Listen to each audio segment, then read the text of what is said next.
지난주에 또 공부했던 내용들을 잠깐 또 복습하는 시간을 가지도록 하겠습니다. 프린트물을 보시고 또 이렇게 방송으로 보시는 분들은 카톡에 있는 문제를 보실 수 있으면 또 보시면 좋겠습니다. 지난주에 이사야서 40장에서부터 44장까지 해줬습니다. 그러니까 39장까지는 역사에 있었던 내용들을 이렇게 또 바벨론 포로 가기 이전에 이스라엘 백성들의 죄에 대해서 또 심판받는 그런 이야기를 기록했다면 40장부터 66장까지는 바벨론 포로 이후에 또 있어야 될 일들, 또 바로 바벨론 포로 이후에 필요한 말씀들을 기록을 하게 되죠. 그래서 이사야는 두 부분으로 크게 나눠진다는 것. 39장까지와 그리고 40장부터 66장까지 이렇게 두 부분으로 나눠진다는 걸 일단 먼저 이렇게 인식을 하시고 이사야서를 보시면 좋겠습니다. 그래서 1번에 이사야서 40장부터 66장까지는 어떤 상황을 기록한 내용인가요? 첫 번째 문제가 이사야 40장부터 66장까지는 어떤 상황을 기록한 내용인가요? 바벨론 포로 이후의 상황을 기록한 것입니다. 그렇게 내용이 크게 둘로 나눠지게 된다는 거죠. 그렇게 기억을 하시면 좋겠습니다. 그 다음에 두 번째 문제는 거기 40장 2절에 보면 그 노역의 때가 끝났고 또 그 죄악이 사함을 받았고 벌을 배나 받았다고 말씀하는 것은 무슨 의미일까요? 이사야 39장까지는 히스기야 왕 때 있었던 일을 기록했거든요. 히스기야 왕이 심판을 받는다는 얘기를 들었지만 그냥 내 생에 그냥 평안하면 좋다 하고 끝났단 말이에요. 그리고 이제 곧 얼마 후에 이스라엘이 망하게 되는데 근데 40장에 와서는 끝났다 이렇게 나와요. 노역의 때가 끝났다. 또 죄는 사함 받았다. 또 벌을 배나 받았다. 이렇게 표현하는 것은 결국은 바벨론 포로 이후의 상황들을 설명한 것이라고 볼 수 있는 겁니다. 그래서 바벨론 포로 이후에 돌아왔을 때 하나님이 이제 죄악이 사해졌고 포로 생활이 끝났고 그렇기 때문에 너희들은 이제 하나님을 기억해야 된다. 이런 관점에서 그를 기록하게 돼요. 그래서 이제 40장 이후에는 이스라엘을 구원하신 하나님이 어떤 분인지를 계속 이야기하게 됩니다. 내가 하나님이다.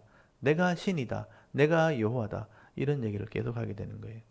이스라엘 백성들은 하나님을 잊어버리면 안 된다. 이런 얘기를 하게 되는 거죠.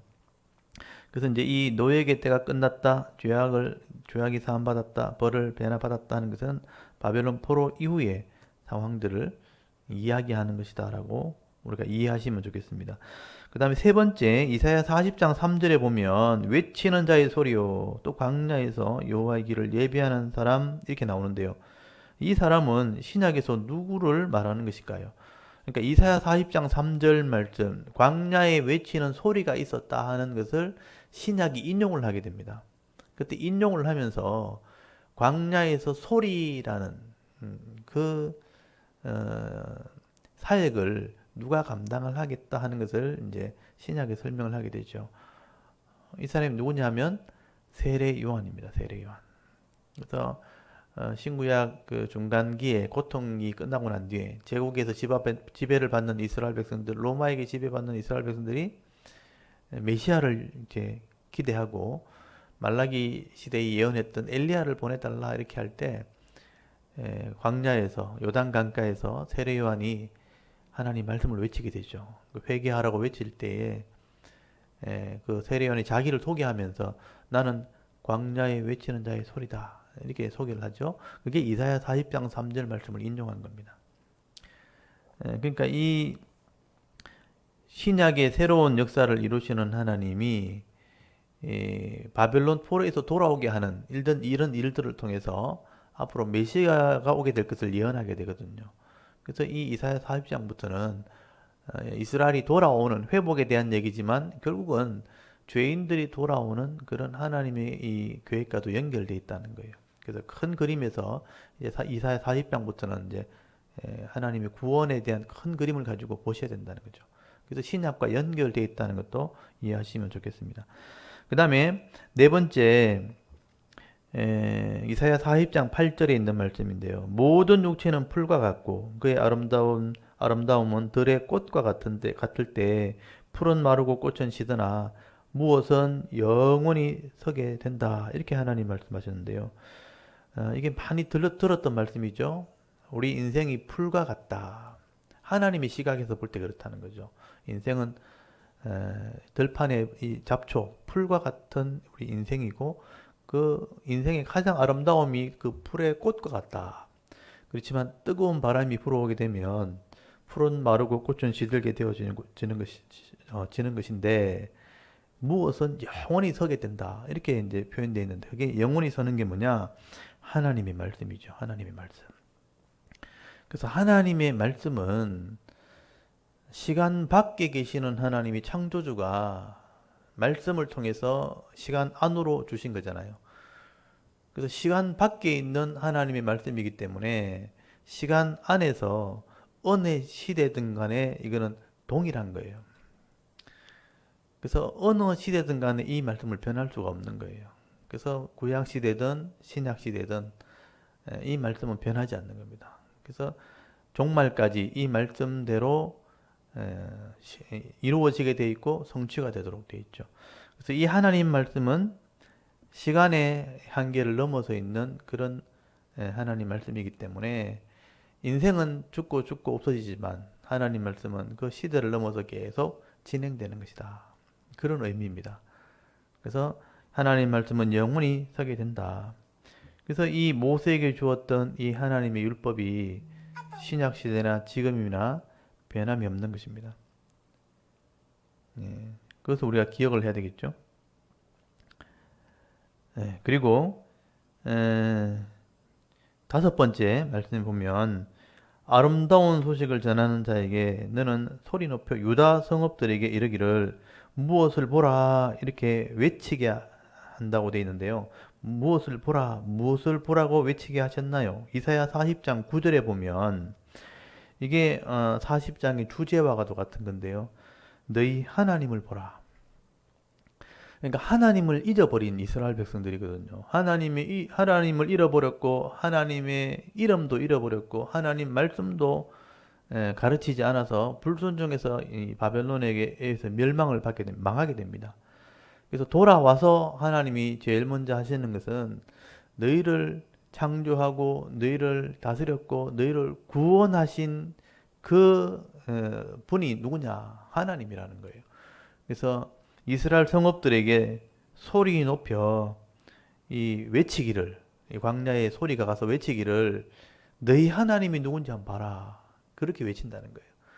그래서 이제 하나님이 누군지를 앞으로 계속 이야기하게 될 겁니다. 하나님은 창조주가 되시고 역사를 주관하시는 분이고 너희가 죄가 있음에도 불구하고 약속했기 때문에 너희를 건져내시는 분, 구속하시는 분, 구원하시는 분, 그게 하나님이다. 그리고 죄인까지 구원하시는 분이 하나님이다. 그래서 이방인의 구원까지 나중에 이야기하게 됩니다. 그래서 어떻게 보면 40장 이후의 전체 내용이 너희 하나님을 보라. 이게 하나의 주제라고 볼 수 있어요. 너희 하나님이 누군지 보라. 하나님이 자신을 이제 얘기하는 거죠. 내가 신이다. 나 외엔 다른 구원자가 없다. 그래서 너희 하나님을 보라. 이 말이 굉장히 중요한 말입니다. 너희 하나님을 보라. 이렇게 외치게 했다는 겁니다. 그 다음에 여섯 번째, 하나님께서 하나님 자신을 무엇으로 이렇게 설명을 하게 되나요? 다시 회복되어져 온 이스라엘 백성들에게 내가 이런 일을 한다 하면서 자기를 비유할 때 무엇으로 비유하는가? 거기 이사야 40장 11절에 보시면 목자로 비유를 합니다. 목자로. 거기 보면 양들을 다시 품에 안고 돌아오는 그런 돌보는 그런 목자로 설명을 하게 되죠. 그래서 목자가 양떼를 먹이고 어린 양을 팔에 이렇게 품에 안고 젖먹이는 암컷들을 온순히 인도하신다. 그래서 양무리를 이렇게 인도해 가는 모습으로 하나님을 설명을 하죠. 그렇게 하나님이 너희 목자다 이렇게 표현을 하게 됩니다. 그 다음 일곱 번째, 손바닥으로 바닷물을 헤아리고 뼘으로 하늘을 재고 땅의 티끌을 되에 담고 접시 저울로 산들을 막대 저울로 거기 막대 저울로 40장 12절이죠. 40장 12절에 언덕들을 달아 볼 수 있는 분은 누구신가요? 이게 오타가 나서요. 언덕들입니다. 언덕들. 이 창조주 하나님을 표현하고 있는 것이죠. 누가 바닷물을 우리가 손바닥으로 헤아릴 수 있겠습니까? 하늘을 어떻게 뺨으로 다 재울 수 있고 땅의 이 티끌들을 되에 어떻게 담을 수 있습니까? 산들과 언덕들을 우리가 저골에 달아볼 사람이 누가 있겠습니까? 창조주 하나님을 이런 식으로 표현을 하게 되는 것입니다. 그러니까 하나님이 어떤 분인지를 지금 소개하는 거죠. 하나님을 보라 그래 놓고 하나님이 창조주가 되신다 이렇게 설명하고 있는 거죠. 그리고 8번에 보시면 독수리가 날개치며 올라감 같은 새 힘을 주시고 다른 박질해도 걸어가도 곤비치 않고 피곤치 않는 힘을 주시는 사람은 어떤 분인가요? 힘을 주시는 사람이니까 그 하나님을 묻는 게 아니고 이렇게 힘을 주는 사람은 어떤 사람이 이런 힘을 얻을 수 있나요? 이 질문입니다. 질문이 좀 어렵죠. 아까도 말했지만 이런 창조주 하나님이 너희를 구원하셨는데 이 하나님이 너에게 힘을 주시는 분이다. 근데 어떤 사람에게 이런 힘을 주느냐 할 때 오직 여호와를 앙망하는 자. 그때 하나님을 바라보는 사람이 없어서 망했거든요. 그래서 하나님이 투덜투덜 하면서 이제 우리가 망했다면서 우리가 지금 이제 다 쫄딱 망했으니까 이제는 이제 아무것도 못한다 이러고 있을 때 그 이사야서 40장 보면 나오죠. 야곱이 내 길은 감추어졌고 내 송사는 사람들에게 알려지지 않았다. 억울함을 얘기해도 들을 사람이 아무도 없다 하고 불평을 막 했단 말이에요. 그러니까 너는 알지 못하느냐? 창조주 하나님. 그래서 능력이 한이 없으시고 달려가도 걸어가도 피곤치 않는 그런 창조주가 말하는데 그러면서 누구에게 내가 이런 힘을 줄 거다. 달려가도 피곤치 않은 독수리가 날개치며 올라간 것 같은 그런 힘을 줄 거다. 누구에게 할 때 이제 여호와를 앙망하는 자에게 하나님을 기억하고 하나님의 이름을 부르고 하나님 바라보는 사람 그게 앙망한다는 뜻이거든요. 앙망한다는 게 제일 비유가 뭐냐면 우리가 개를 키우다 보면 집에서 개를 키울 때 이제 주인이 먹이를 딱 들고 있을 때 간식 들고 있을 때 개가 쳐다보는 그 표정 그게 앙망하는 거예요. 앙망. 혀를 낼름거리면서 이제 주인 이게 언제 주나 하고 쳐다보는 그 눈빛 그게 앙망하는 거야. 앙망하는 거야.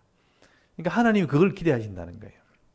내가 창조했고 내가 이 땅을 다스리고 내가 은혜를 베풀었는데 이스라엘 사람들이 땅만 쳐다보고 있는 거예요. 사람만 쳐다보고 있는 거예요. 그럴 때 나를 좀 쳐다봐라. 그게 앙망하는 거죠. 여호와를 앙망하는 자들에게는 내가 새 힘을 줄 텐데 독수리가 날개치며 올라옴 같은 달려가도 걸어가도 피곤치 않는 인생을 살아가도 힘들지 않는 이런 뜻이거든요. 여러분 인생이 다 피곤하고 힘들잖아요. 직장 생활도 힘들고 부모로 사역하는 것도 힘들고 또 사업을 하시는 분들도 힘들고 사람 관계도 힘들고 다 힘든데 내가 내 힘으로 하려니까 다 힘든 거잖아요. 그래서 여호와를 앙망하고 여호와께 맡기면 하나님이 이 인생을 걸어가도 달려가도 피곤치 않도록 새 힘을 줄 거다는 거예요. 그 새 힘으로 하루하루 이렇게 이기게 되면 그 하루 동안 평안함과 기쁨과 은혜를 누리게 되는 그게 성도의 삶인 것이죠. 그 은혜를 주시겠다고 말씀하는 겁니다. 그래서 바벨론 포로에서 다 잃어버리고 돌아온 이스라엘 백성들에게 하나님을 앙망해야 된다 하는 말씀을 이제 40장부터 처음 이제 주시는 겁니다. 그래서 이 분위기를 알고 이 뜻을 알고 이스라엘 백성들에게 요구하는 것이 무엇인지 이해를 하시면 좋겠습니다. 그 다음에 9번째, 바벨론이 이스라엘을 망하게 하고 포로로 잡아갔지만 하나님께서는 동방에서 사람을 일으켜 바벨론을 심판하실 것을 말씀합니다. 이 사람은 누구일까요? 이사야 41장 2절 또는 41장 25절, 45장 1절 이런 데 예언이 되어 있어요. 바벨론에 의해서 이스라엘이 망하거든요. 그래서 지금 포로 갔다가 돌아온 얘기를 지금 하고 있잖아요. 근데 바벨론도 망한다는 거예요. 그래서 내가 한 사람을 일으켜서 이 큰 나라 바벨론도 망하게 할 일꾼이 있다. 그 얘기를 지금 하시거든요.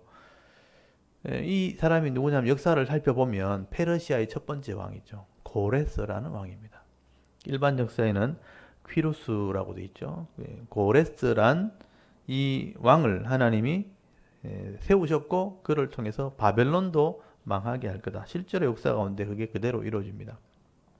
그 다음 10번째, 내가 붙드는 나의 종, 이런 표현이 나옵니다. 내 마음이 기뻐하는 자, 곧 내가 택한 사람에게 나의 영을 부어 이방의 정의를 베풀겠다. 이렇게 말씀하십니다. 이 사람은 누구일까요?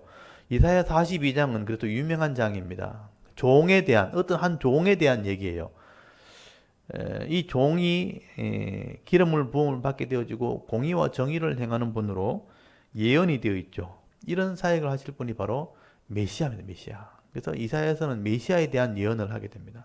이스라엘이 회복되어지면 이 회복된 이스라엘을 통해서 나중에 메시아가 나온다는 거예요. 그래서 그 메시아가 나의 종으로 이미 준비되어 있다. 이 메시아가 와서 하나님의 말씀으로 공의를 이루게 되면 그게 하나님 나라가 된다는 거예요. 그 하나님 나라를 미리 예언해 놓은 겁니다. 그래서 구약에서는 그 하나님 나라를 바라보는 것이고 신약에서는 그 하나님의 나라를 누리는 것이고요. 이 하나님의 나라를 통해서 진짜 영원한 하나님 나라를 소망하게 되는 겁니다. 그래서 구약이나 신약이나 동일해요. 예언된 말씀을 통해서 우리는 성취된 말씀을 통해서 하나님 나라를 메시아를 통해서 믿게 되는 것. 그게 하나님 백성이죠. 그래서 이 나의 종이라고 예언된 이 사람은 메시아, 예수 그리스도를 상징하는 겁니다. 그래서 이제 42장이 종에 대한, 하나님의 종에 대한 얘기인데 메시아, 예수님에 대한 얘기다 하는 것을 알게 되는 거죠. 이런 내용이 앞으로 이제 계속 나오게 될 겁니다. 이제 이스라엘의 회복을 얘기하면서 이 회복된 이스라엘이 나중에 메시아가 나오고 교회가 형성되고 이방인이 구원받게 된다는 그런 하나님의 계획들을 계속 얘기하게 되고요. 이것이 신약에 성취가 됐기 때문에 이제 사도들이 이 성취된 하나님의 나라를 이제 나중에 거꾸로 설명을 하죠. 하나님의 계획이 이루어진 것이 교회다. 여기서는 하나님의 메시아를 통해서 종 메시아를 통해서 하나님의 나라가 세워지게 될 거다. 구약에서는 그렇게 예언하고 신약에서는 그렇게 성취되었다고 설명을 하게 되는 거예요. 그래서 이거 두 개 전체를 같이 보시면 하나님의 계획, 이것을 계획하신 분이 창조주라는 것을 우리가 믿게 되는 거죠. 하나님이 계획하셨고 예수님은 성취하셨고 성령은 믿게 하시고 그래서 우리가 구원받는 겁니다. 삼위 하나님의 구원론이죠. 그 다음에 11번에 보시면 하나님께서는 이스라엘을 회복시켜 하나님을 다시 믿게 하고 깨닫게 하심으로 어떤 사명을 주신다 이렇게 말씀하시죠. 이스라엘 백성이 바벨론에 돌아와서 하나님을 다시 알게 되어지면 너희들은 나의 뭐가 될 거다 이런 사명을 주시죠. 거기에 이사야 43장 10절 12절에 보면 나의 증인이란 사명이 나와요. 하나님의 증인 되는 사명을 감당하게 될 거다. 하나님이 여러분 창조주시잖아요. 하나님이 역사를 주관하시는 분이잖아요. 하나님이 우리를 구원하시는 분이죠. 우리를 심판하시는 분이죠. 근데 하나님 스스로가 자신을 증명할 수가 없어요. 이게 참 놀라운 사실이죠. 하나님은 창조주시고 또 이 땅을 역사를 주관하시는 분이고 구원하시는 분이고 심판하시는 분인데도 스스로 자신을 증명할 수 없어요. 그래서 증인들을 통해서 증명하시는 겁니다. 그 증인들이 바로 이스라엘 백성들이고 나중에 메시아고 나중에 신약 교회가 되는 거예요. 그래서 교회도 나중에 내 증인이 된다. 땅 끝까지 내 증인이 돼야 된다. 그런 사명을 주시는 거죠. 그래서 우리가 하나님을 알고 깨달은 사람이 가지는 가장 중요한 사명이 뭐냐? 증인의 사명입니다. 하나님을 증거하는 거예요. 하나님이 창조주라는 것을, 하나님이 구원자라는 것을, 하나님이 심판하시는 분이라는 것을 증거하는 거죠. 무엇을 통해서요? 말씀을 통해서, 역사를 통해서. 말씀에 예언되어 있고 역사의 성취가 되었고 그리고 그게 전체 역사를 통해서 증거할 수 있다고. 그래서 우리가 증인이 되어야 된다라고 말씀을 하는 것입니다. 그 다음에 12번째, 이 백성은 내가 나를 위해 지었나니 나를 무엇하게 하리 함이라 이렇게 말씀하나요. 이사야 43장 21절에 보시면 하나님이 이스라엘 백성들에게 하시는 말씀이에요. 내 백성, 이 백성은 내가 나를 위하여 지었기 때문에 나를 무엇하게 하렴이라? 찬송하게 하렴이라. 그러니까 하나님의 백성의 가장 중요한 사역 중 하나가 하나님의 이름을 찬송하는 거죠. 찬송하는 것, 높이는 것, 하나님의 이름을 높이는 것. 그래서 이 찬송을 다른 사람에게 내가 빼앗기지 않겠다 하나님께서 그런 말씀도 하셨죠. 이사야 43장 21절 말씀에 기록이 되어 있죠.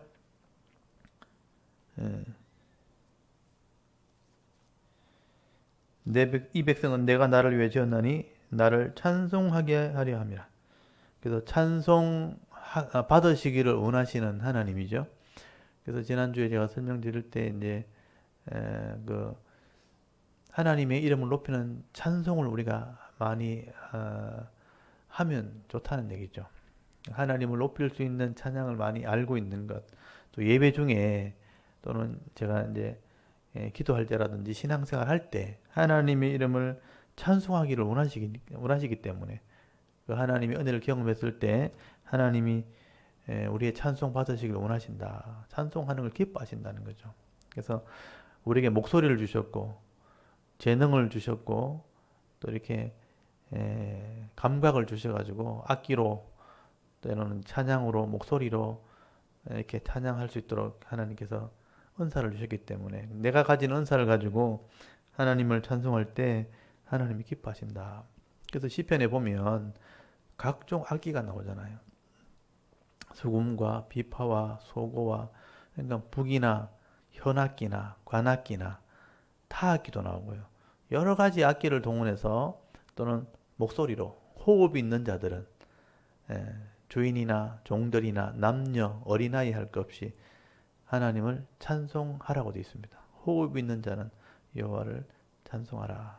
그래서 이제 저는 교회에서 여러 가지 재능을 가지고 악기를 동원할 수 있으면 악기를 가지고도 연주하고 또 합창도 하고 독주도 하고 이렇게 여러 가지 방법으로 내가 하나님을 찬양할 수 있다면 하나님이 기뻐 받으신다 하는 것도 기억하시면 좋겠습니다. 13번째, 하나님께서 내가 새 일을 행하겠다 이렇게 말씀합니다. 당시에 이스라엘 백성이 바벨론에서 돌아오는 그 일이 바로 새 일이죠. 근데 더 멀리 본다면 이 새 일은 무엇을 의미할까요? 이 이사야서 40장 이후에 나오는 하나님이 새 일을 행하시리라 하는 것은 그 강대한 바벨론도 망한다는 거예요. 그리고 이스라엘이 돌아오게 되는 것, 그게 그 당시에는 새로운 일이었습니다. 그래서 나라가 망했고 다 끝났다고 생각했는데 이제는 새 일이 일어나게 될 거다. 이스라엘이 돌아오게 될 거다 하는 게 그 당시에는 역사적으로 새 일인데 결국 이 새 일이 더 멀리 보게 되면 이런 이스라엘이 돌아온 일들을 통해서 예수님이 나오신다는 거예요. 예수님이 오셔서 죄인을 구원한다는 거예요. 그게 궁극적으로는 새 일이 진짜 새 일이죠. 그래서 이방인들이 구원받는 것, 메시아를 통해서 죄인들이 구원받는 것이 새 일이 되는 것입니다. 그래서 그게 신약의 일이 되는 거죠. 새로운 약속의 시작이죠. 그래서 이 새 일을 이루신다는 이 말은 이스라엘의 회복과 함께 죄인들이 구원받는 예수님의 사역까지 전체를 이야기한다고 우리가 이해할 수 있는 것이죠. 그 다음에 14번째, 예루살렘에 대하여 중건되리라, 성전에 대하여는 네 기초가 놓여지리라고 명령하는 하나님의 일꾼이 나온대요. 이 하나님의 일꾼이 누구일까요? 이사야서 44장 28절에 보면 지금 이사야서가 지금 진행되는 이 상황이 39장까지는 아직 이스라엘이 망하지 않았잖아요. 히스기야 왕 때 이런 불순종이 나왔고 그리고 얼마 이후에 망하게 된다는 건데 지금 이사야 44장에서는 예루살렘이 다시 중건된다. 지금 망하지도 않았는데 중건될 거라. 성전에 기초를 놓을 거라. 성전이 무너지지도 않았는데 그렇게 되는 일이 있게 될 것을 말씀하고 있죠. 그리고 이렇게 하기 위해서 내가 한 일꾼을 불렀다. 근데 그 일꾼이 누구냐? 바로 고레스입니다. 고레스. 페르시아의 첫 번째 왕. 메데 페르시아의 첫 번째 왕 고레스를 하나님이 일꾼으로 부르실 것을 미리 말씀하시고 계신 거예요. 그래서 이 말씀대로 고레스가 실제로 바벨론을 무너뜨리고 이스라엘 백성을 포로에서 풀어주는 고레스 칙령을 역사 중에 내리죠. 그게 성경에 기록이 되어 있습니다. 그래서 이사야에서는 예언되어 있고 나중에 에스라서에서는 성취가 됩니다. 그 다음 15번째, 다 험하고 무익하게 되고 또 그것 안장색들의 정인들은 보지도 못하고 알지도 못함으로 수치를 당한다 이렇게 말씀합니다. 무엇을 만드는 자들이 어떻게 된다고 말씀하나요? 그러니까 이게 허망하다, 무익하다, 보지도 못하고 또 알지도 못하고 하는 이게 뭐냐면 우상을 말해요, 우상. 우상은 사람이 손으로 만든 거잖아요. 나무로 깎아서 또 언장색들이 금을 입혀서 못질을 해서 세워놓은 게 그게 우상이란 말이죠. 근데 그 우상을 세워놓고 내 소원을 들어달라 하고 거기 신이라고 엎드린다는 거예요. 알지도 못하고 듣지도 못하고 보지도 못하는 그런 신들에게 엎드리는 자는 어떻게 된다고요? 수치를 당하게 될 거다. 이게 우상을 만드는 사람들, 수치를 당하게 될 거다. 그래서 이스라엘 백성이 바벨론에 잡혀간 게 이런 우상을 섬기다가 잡혀갔기 때문에 바벨론 70년 동안 포로 생활하는 동안 말씀을 다시 배우면서 우상은 아무것도 아니라는 것을 배워옵니다. 그래서 그날 이후에 이제 이스라엘 사람들은 우상을 섬기지 않습니다. 근데 이방인들이 우상을 섬기죠. 신이 있다는 걸 아는데 신을 보지도 못하고 또 듣지도 못하니까 자기들이 신을 만들어 버린 거죠. 로마서 1장에 보면 나오잖아요. 이 하나님을 아는 지식이 다 있었는데 그 생각이 허망하여지고 눈이 어두워지고 마음이 어두워지는 바람에 하나님의 영광을 사람의 모양으로 바꿔버렸다. 하나님의 영광을 또 짐승과 또 벌레 모양으로 바꿔놓고 그걸 신이라고 섬겼다. 그게 이방인들의 죄입니다.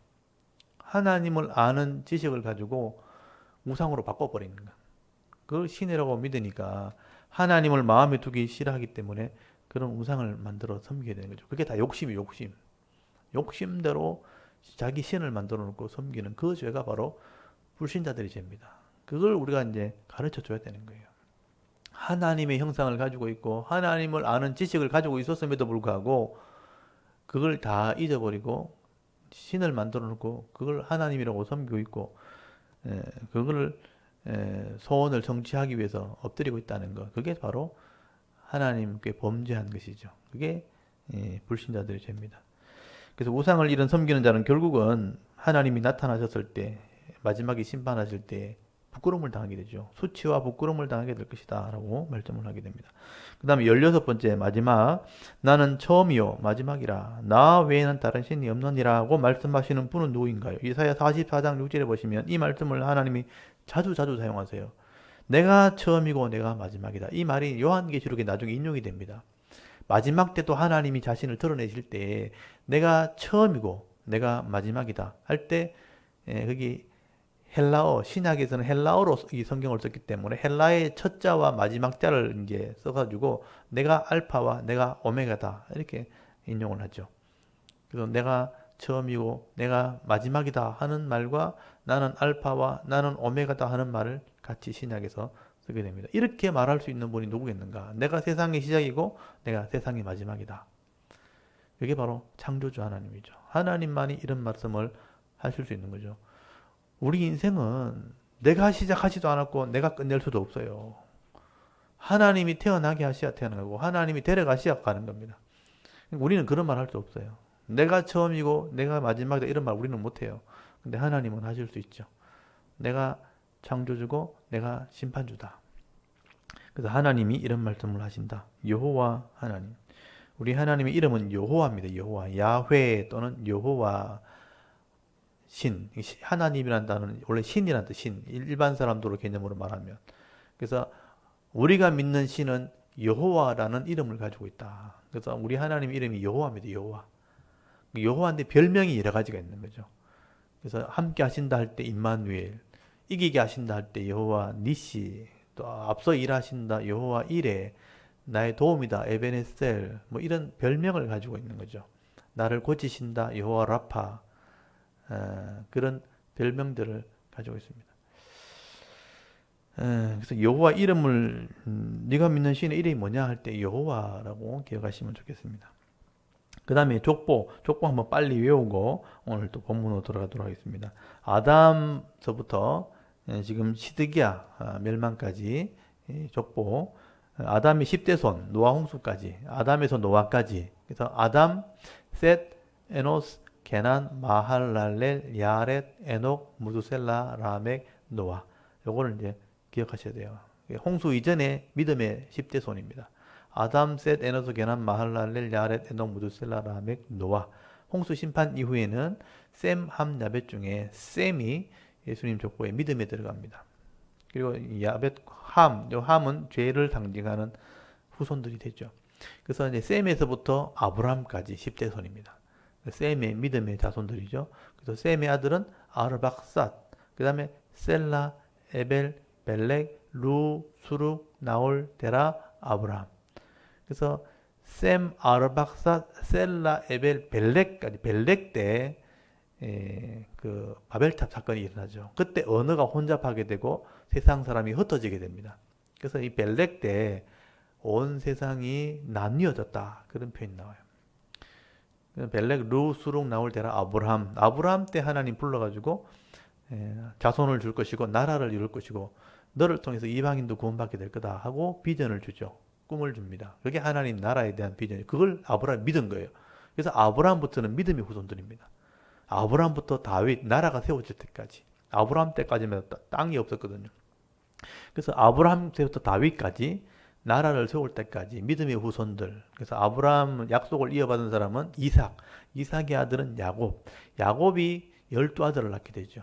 그래서 그 이스라엘 나라가 되고 모델이 된 겁니다. 그래서 언약을 맺게 되고 율법을 받게 되는데 그건 이스라엘의 이야기고 야곱의 12들 중에 예수님 족보에 들어간 사람은 유다예요. 회개한 아들. 유다는 베레스, 그다음 헤스론, 람, 아미나답, 나손, 살몬, 보아스, 오벳, 이세, 그다음 다윗이 태어나고 다윗이 왕이 되었고 나라가 세워졌을 때 하나님이 계약을 하죠. 이 나라가 하나님 나라가 될 거다. 그리고 다윗의 후손으로 예수가 오게 된 거예요.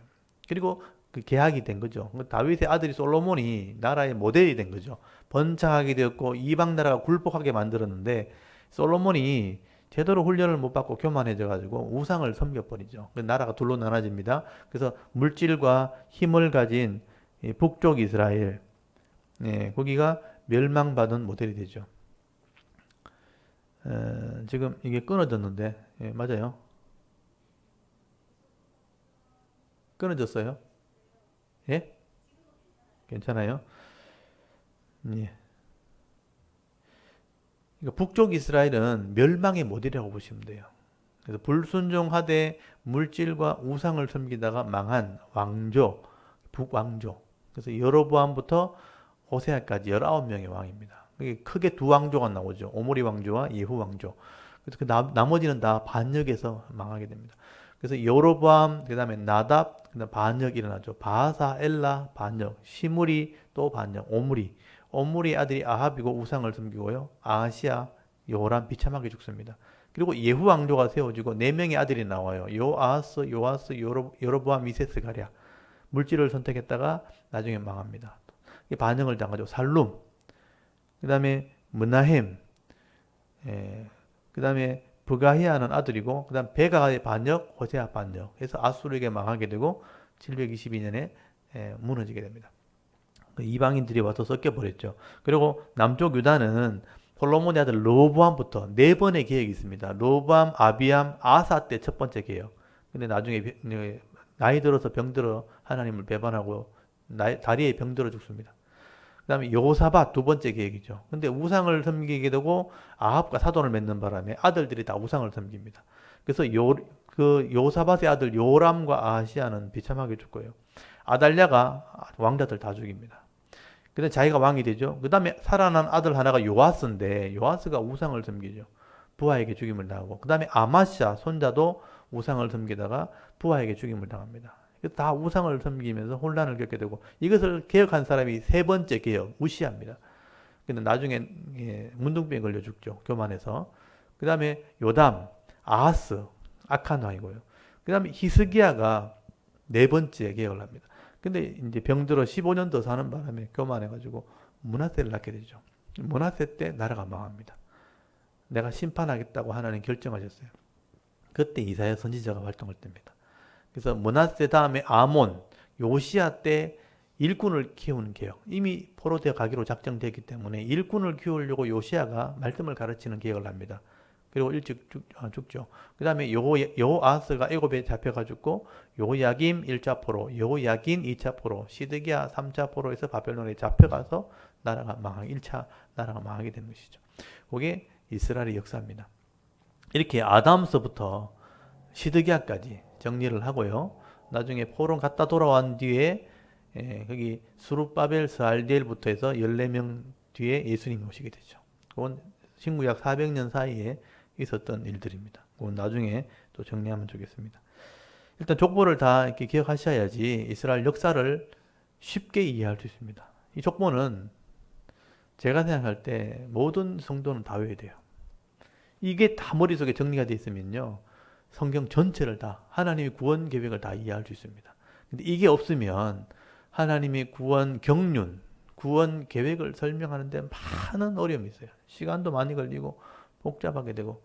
근데 이 족보를 외워버리면 너무나 간단하게 성경 전체를 정리할 수 있습니다. 근데 반드시 외워야 돼요. 다 외웠죠? 예, 어디를 물어도 다 이제 할 줄 아시죠? 요담 다음에는 아스 이렇게 나오죠. 예, 일단 요거는 또 다음 주에 또 해보도록 하겠습니다. 오늘은 이제 이사야서 45장을 펴놓으시고 지난주 우리 44장까지 했었거든요. 오늘은 이사야 45장에 있는 말씀부터 시작하도록 하겠습니다. 지금 바벨론 포로 이후의 상황들은 계속 하나님이 누구인가 보라. 아까 그렇게 주제가 있다 그랬죠. 그래서 하나님이 어떤 분인지를 계속 소개를 하게 되는데 오늘 45장에서는 지난주에 말했던 것처럼 바벨론이 망하게 되는데 그 바벨론을 망하게 하는 일꾼이 하나 있다 그랬죠. 그 일꾼이 누구라고요? 바벨론을 망하게 하는 일꾼. 페르시아의 첫 번째 왕 고레스죠. 그래서 44장 거기 28절에 보시면 고레스에 대한 얘기를 하면서 45장으로 연결되어 있어요. 45장 1절부터는 고레스에 대한 얘기를 하게 되는 거죠. 그리고 고레스가 하나님이 준비된 일꾼인데 지금은 바벨론에 의해서 이스라엘이 망했잖아요. 근데 그 바벨론을 하나님 망하게 한 일꾼 준비해놨다. 그게 고레스라는 거예요. 이 바벨론도 악한 나라잖아요. 그래서 이 86년 만에 페르시아가 그것을 무너뜨린단 말이죠. 그걸 미리 지금 말씀하고 있는 거죠. 그래서 역사를 보는 눈을 가지고 있어야 됩니다. 그래서 이 45장 1절부터 한번 보시면요. 여호와께서 그의 기름 부음 받은 고레스에게라고 돼 있죠. 고레스라는 이름을 여러분 줄을 쳐놓으시고 이 고레스가 바로 페르시아의 첫 번째 왕이라는 것. 이걸 하나님이 준비해 놓으셨다. 이방인이 이 사람 이방인이에요.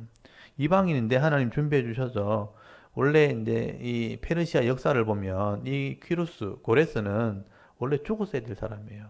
근데 하나님이 기가 막히게 이 아이를 살려가지고 나중에 페르시아의 왕을 삼습니다. 그리고 메데라는 나라를 점령하게 되는데 그 메데가 자기 외할아버지 나라예요. 그래서 이제 그 메데를 페르시아가 점령하면서 원래는 메데 속국으로 페르시아가 있었는데 페르시아가 메데를 점령하면서 메데 페르시아가 되고 그 메데 페르시아가 바벨론을 무너뜨리는 일들을 하게 되는 거예요. 근데 그 일을 하는 사람이 내 종이다 하고 네가 기름 부었다 그런 표현을 쓰고 있는 하나님이 준비했다는 것입니다.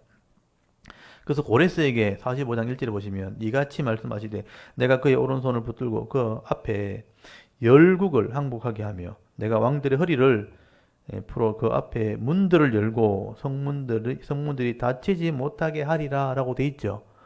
그래서 고레스가 여러분 페르시아가 한 나라에 머물지 않고 제국이 되죠, 제국. 그래서 세계 역사상 이렇게 발전되어 오면서 여러 나라를 한목에 전체를 지배한 제국을 이룬 나라가 바로 페르시아입니다.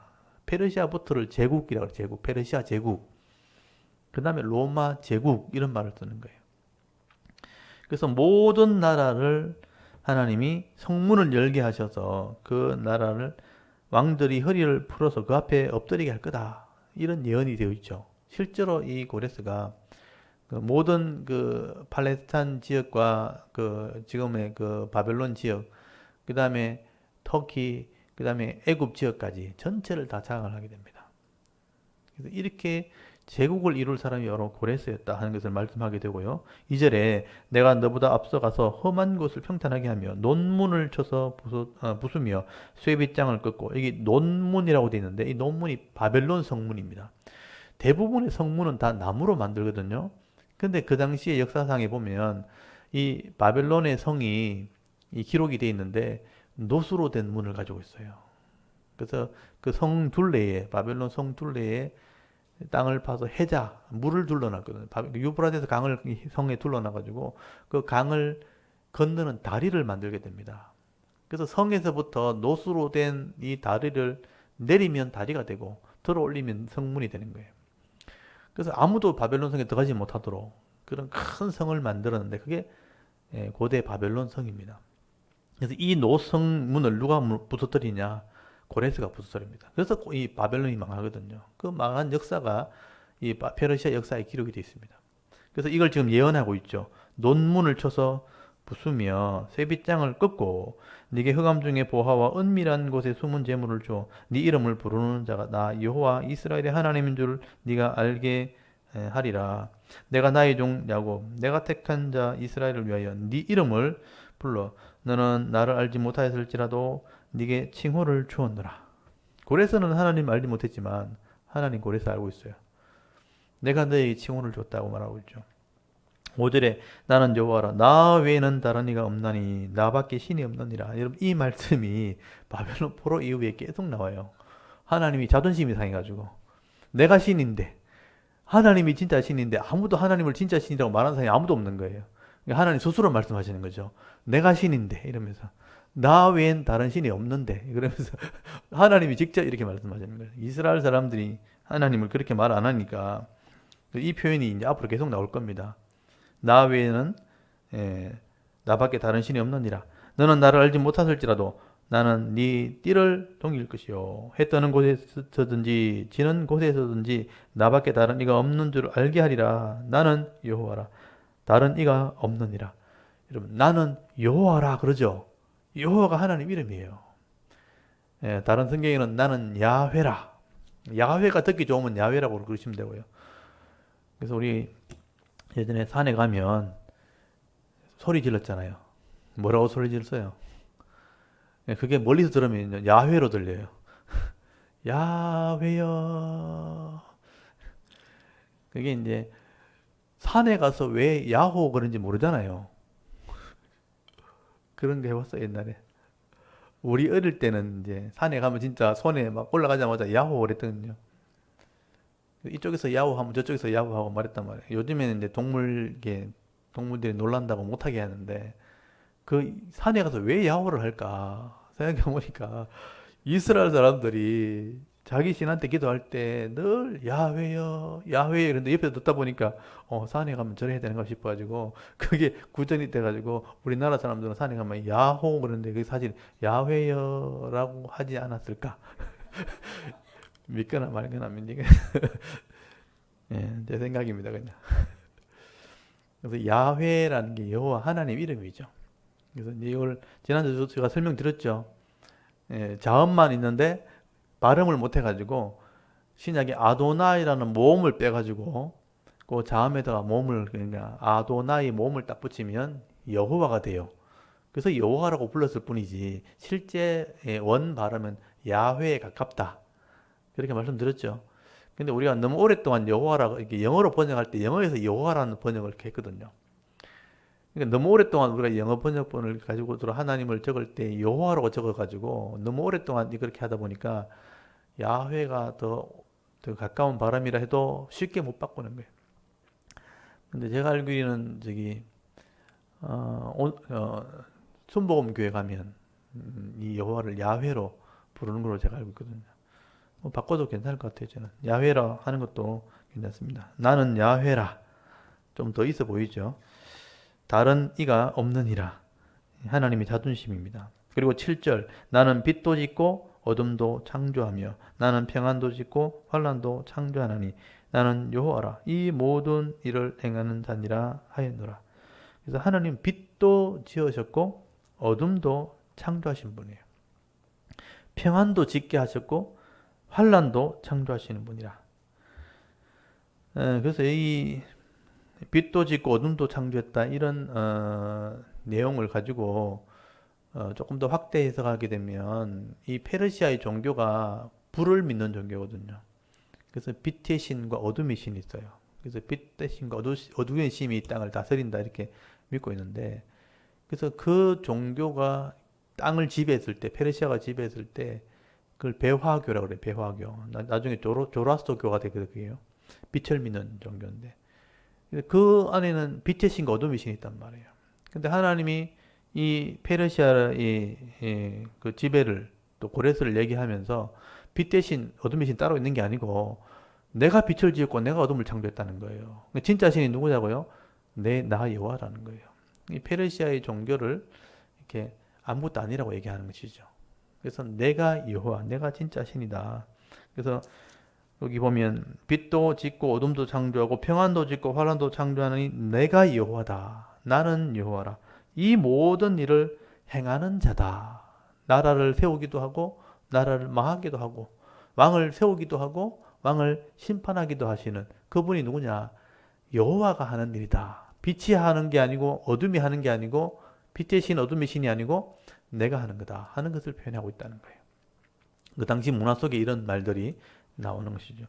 그 다음 8절 하늘이여 위로부터 공의를 뿌리며 구름이여 의를 부를지어다. 땅이여 열려서 구원을 싹트게 하고 공의도 함께 움돋게 할지어다. 나 여호와가 이 일을 창조하였느니라.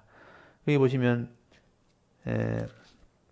공의라는 표현과 의라는 표현 그리고 구원에 대한 표현 또 이 일을 창조하신 분.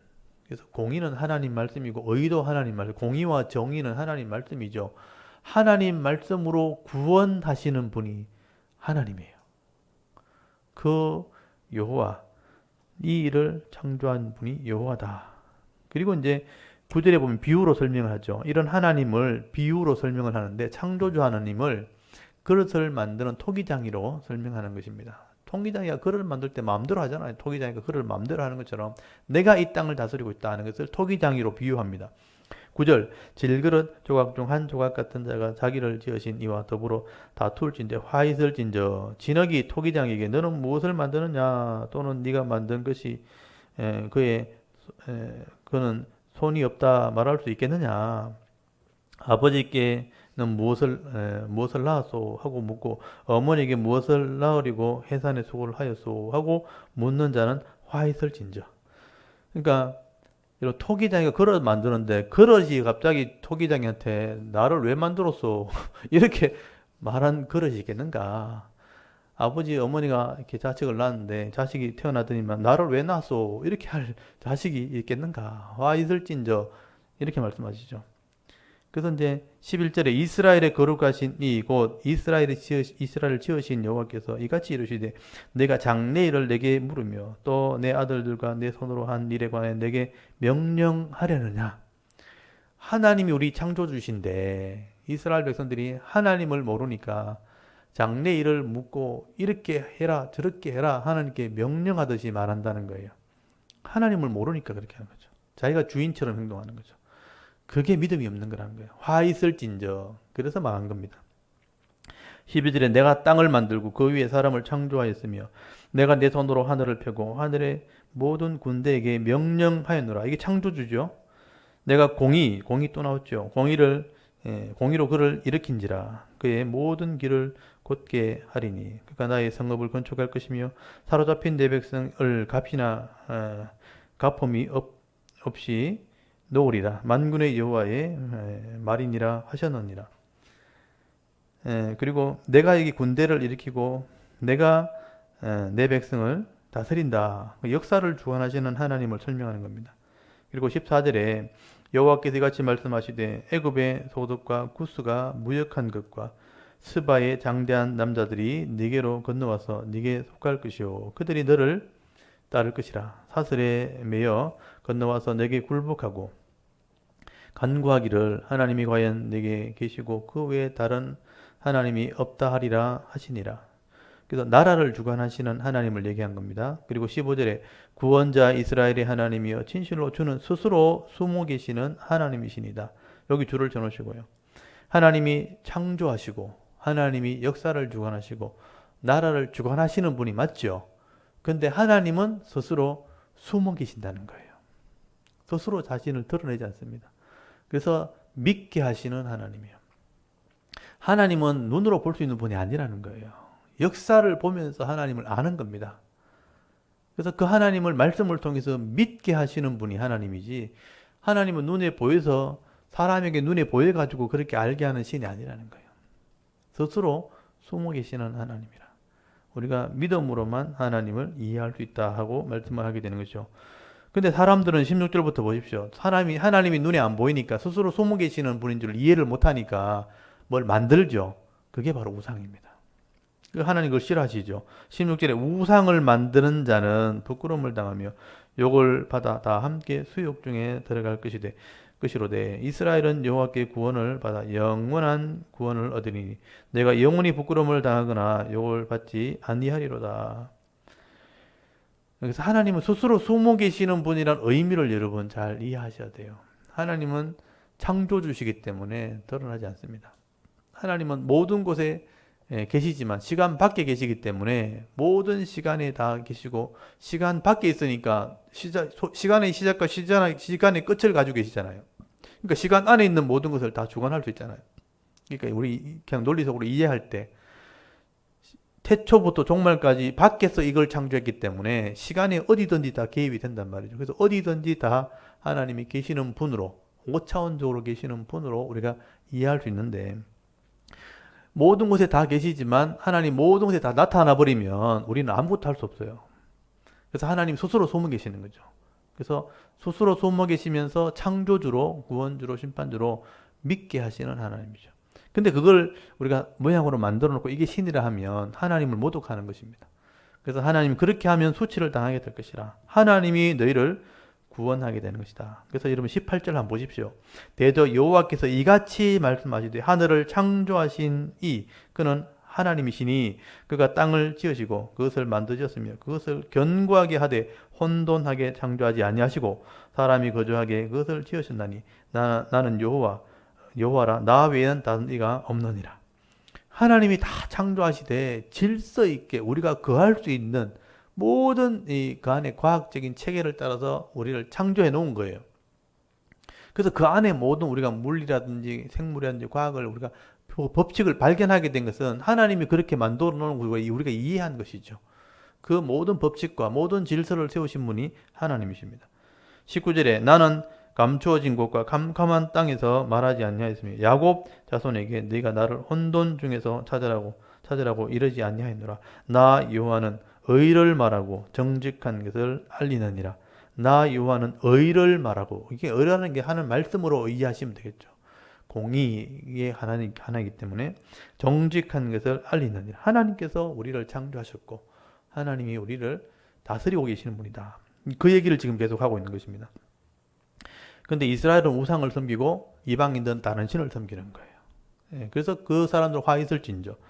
20절에 보시면요. 열방 중에 피난한 자들아 너희는 모여오라 함께 가까이 나와오라.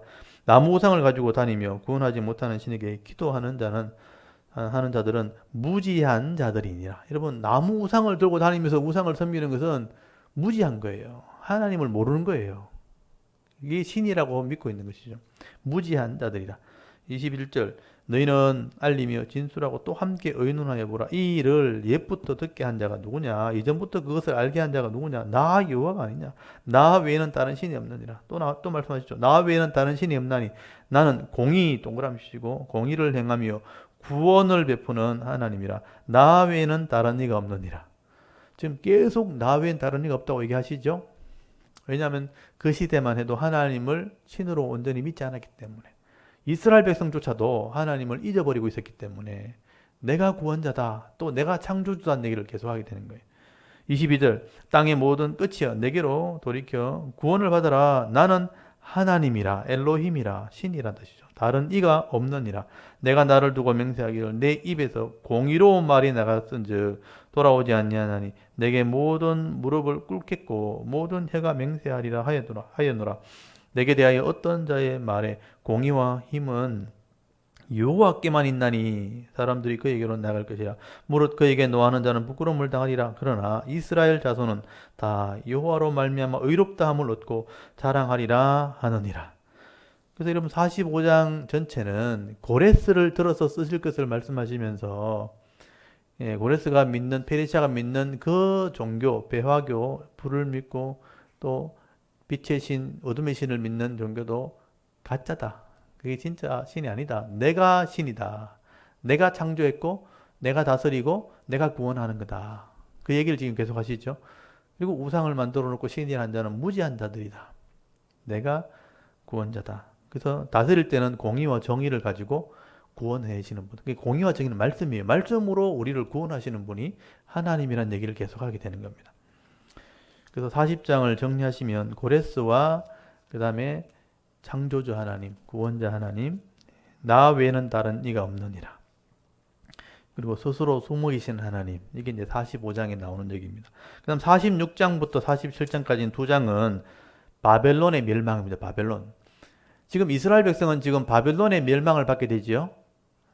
그래서 바벨론이 망한다. 그 바벨론이 왜 망하는지도 설명을 하게 되는 거예요. 그러니까 이스라엘 백성이 바벨론이라는 그 큰 나라가 일어나면서 그 바벨론의 신이 마르둑, 여기 보면 또 다른 신이 벨이라는 신, 느보라는 신이 있는데 이런 그 신이 이 땅을 다스린 줄을 알게 되는 거예요. 왜냐하면 나라가 망했으니까. 여호와를 믿는 나라가 망했잖아요. 바벨론의 신이 최고인 줄 알았는데 하나님이 이스라엘 백성들에게 바벨론도 망하고 바벨론의 신도 망한다는 거예요. 네, 그 얘기를 이 46장, 47장 두 장에 걸쳐서 하게 됩니다. 여러분 46장 한번 보십시오. 벨은 엎드러졌고 느보는 구부러졌도다. 이 벨이란 느보는 바벨론의 신의 이름입니다. 그들의 우상들은 짐승과 가축에게 실렸으니 너희가 떠매고 다니던 그것들이 피곤한 짐승 위에 짐이 되어도다. 여러분 이 느보나 벨이란 신은 혼자 스스로 못 다니니까 짐승들이 수레에 싣고 다닌단 말이에요. 그 신, 너희들이 믿는 그 신은 짐승에 실려 다니는 신인데 짐승들의 짐이 될 뿐이다. 아무것도 아니란 얘기죠.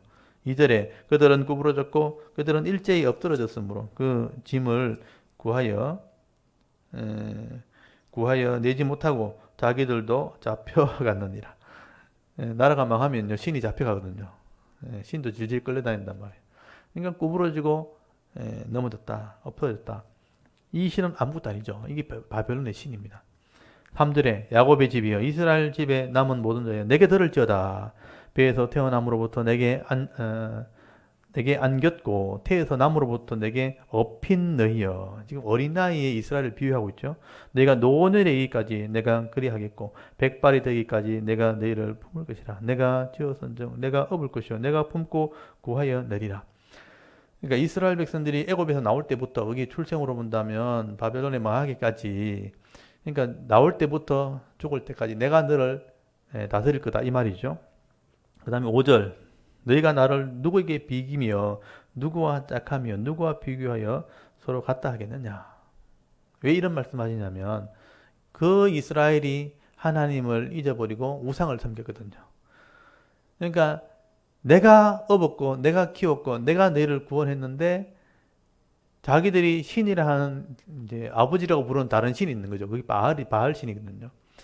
내가 그 신과 어떻게 비교할 수 있겠는가? 하나님 기분 나쁘다 이거죠. 나와 짝갈 수 있는 신이 또 있겠는가? 그 얘기를 하시는 겁니다.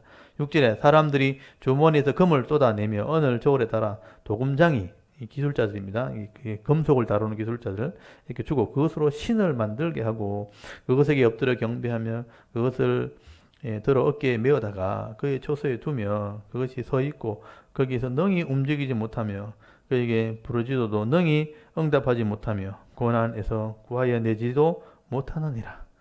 너희가 금으로 은으로 손으로 지어 만든 그 신은 너희를 구원할 그런 신이 아니라는 거죠. 8절에 너희 패역한 자들아 이 일을 기억하고 장부가 되라. 이 일을 마음에 두라. 마음에 좀 두라. 9절 너희는 옛적 일을 기억하라. 나는 하나님이라. 나 외에 다른 이가 없느니라. 나는 하나님이라. 나 같은 이가 없느니라. 또 얘기하시죠. 내가 하나님이라는 거예요. 10절 내가 시초부터 종말을 알리며 아직 이루지 아니한 일을 옛적부터 보이고 이 나의 뜻이 있을 것이니 내가 나의 모든 기뻐하는 것을 이루리라 하였노라. 내가 동쪽에서 사나운 날짐승을 부르며 먼 날에서 나의 뜻을 이룰 사람을 부를 것이라. 내가 말하였은즉 반드시 이룰 것이요 계획하선즉 반드시 시행하리라. 여기 줄을 쳐놓으시고요. 보십시오. 내가 말하였은즉 반드시 이룰 것이요 계획하였은즉 반드시 시행하리라고 돼 있죠. 하나님이 이렇게 말씀하시고 계획하신 것은 시간 안에 계획이 된 거예요. 죄인을 구원하시는 계획이요. 이게 바로 구원 계획이에요. 그걸 하나님이 계획하셨고 말하셨기 때문에 그것이 시행되고 이루어지거든요. 그 이루어진 사실을 성경에 기록해 놓은 거예요. 그리고 일반 역사에 기록이 돼 있어요. 사실로 기록이 돼 있어요. 그래서 성경의 예언과 역사의 사실을 이렇게 살펴보면 하나님이 계획하신 것이 그대로 이루어졌다는 것을 확인할 수 있어요. 그래서 우리가 증명할 수 있는 겁니다. 12절에 마음이 완악하여 공의에서 멀리 떠난 너희여 내게 들어라. 내가 나의 공의를 가깝게 할 것인데 그것이 멀지 아니하나니 나의 구원이 지체하지 아니할 것이라. 내가 나의 영광인 이스라엘을 위하여 구원을 시온에 베풀리라. 여기 구원이란 단어를 썼잖아요. 이건 시온에 베푼다는 것은 바벨론에서 돌아온 걸 얘기하는 거예요. 그래서 이건 하나님이 계획이고 70년 만에 돌아오잖아요. 이건 시행된다는 거예요. 실제 역사에 보면 시행되었잖아요. 그걸 확인할 수 있고요. 결국은 이런 이스라엘을 통해서 죄인이 돌아오는 것도 계획해놨다는 거예요. 그게 지금 시행되고 있는 거예요. 그래서 이제 46장은 아까 바벨론의 신 우상 있잖아요. 우상. 아무것도 아니라는 얘기를 하고 있죠. 구부러지고 엎어졌다. 그게 바벨론의 신이다. 내가 지금 역사를 지금 주관하고 있다. 그 다음에 47장은요. 바벨론이 망하는 이유입니다. 교만해서 망한 거예요. 바벨론이 나라를 이겼다고, 나라를 몇 개 점령했다고 자기가 신이라고 하고 다 했단 말이에요. 그래서 47장 한번 보십시오. 처녀딸 바벨론이여 내려와서 티끌에 앉으라. 딸 갈대하여 보좌가 없어졌으니 땅에 앉으라. 네가 다시는 곱고 아립답다 일컬음을 받지 못할 것임이라. 그러니까 이 바벨론이 왕이 되어가지고 나라를 몇 개 점령을 하더니만 높은 자리에 올라가 있는 거죠. 근데 바벨론 망한 게 되면 그거 내려와야 된다. 근데 이 바벨론을 여자로 표현해요. 여자. 이 바벨론이라는 나라 자체를 여인으로 표현하고 있어요. 그래서 2절에 보시면 맷돌을 가지고 가루를 갈고 노를 벗기며 치마를 걷어 다리를 드러내고 강을 건너라. 네 속살이 드러나고 네 부끄러운 것이 보일 것이라. 내가 보복하되 사람을 아끼지 아니하리라. 그러니까 이 바벨론을 심판한다는 얘기죠. 우리의 구원자는 그 이름이 만군의 여호와 이스라엘의 거룩한 이신이라. 우리의 구원자 만군의 여호와다 이렇게 돼 있죠. 지금 여호와는 하나님 이름이고 만군이잖아요. 그래서 하나님은 이렇게 전쟁을 할 때는 이런 표현을 써요. 모든 군대의 하나님 이렇게 그걸 만군의 하나님이에요. 그래서 전쟁을 할 때 싸움을 할 때는 하나님 이런 표현을 쓴다. 만군의 여호와라는 표현을 쓴다는 거죠. 그래서 여호와가 바벨론과 싸운다는 뜻입니다. 5절에 딸 갈대아여. 이 바벨론에 있는 지역이 갈대아 지역이기 때문에 갈대아란 말을 쓰죠. 잠잠히 앉으라. 흑암으로 들어가라. 네가 다시는 여러 왕국의 여주인이라 일컬음을 받지 못하리라. 여러 왕국의 여주인이라고 돼 있죠. 그러니까 바벨론이라는 나라를 여인으로 비유하고 있는 거예요. 그래서 내가 여주인이다. 모든 나라를 다스리는 여주인이다. 이렇게 자기를 자랑했다는 거죠.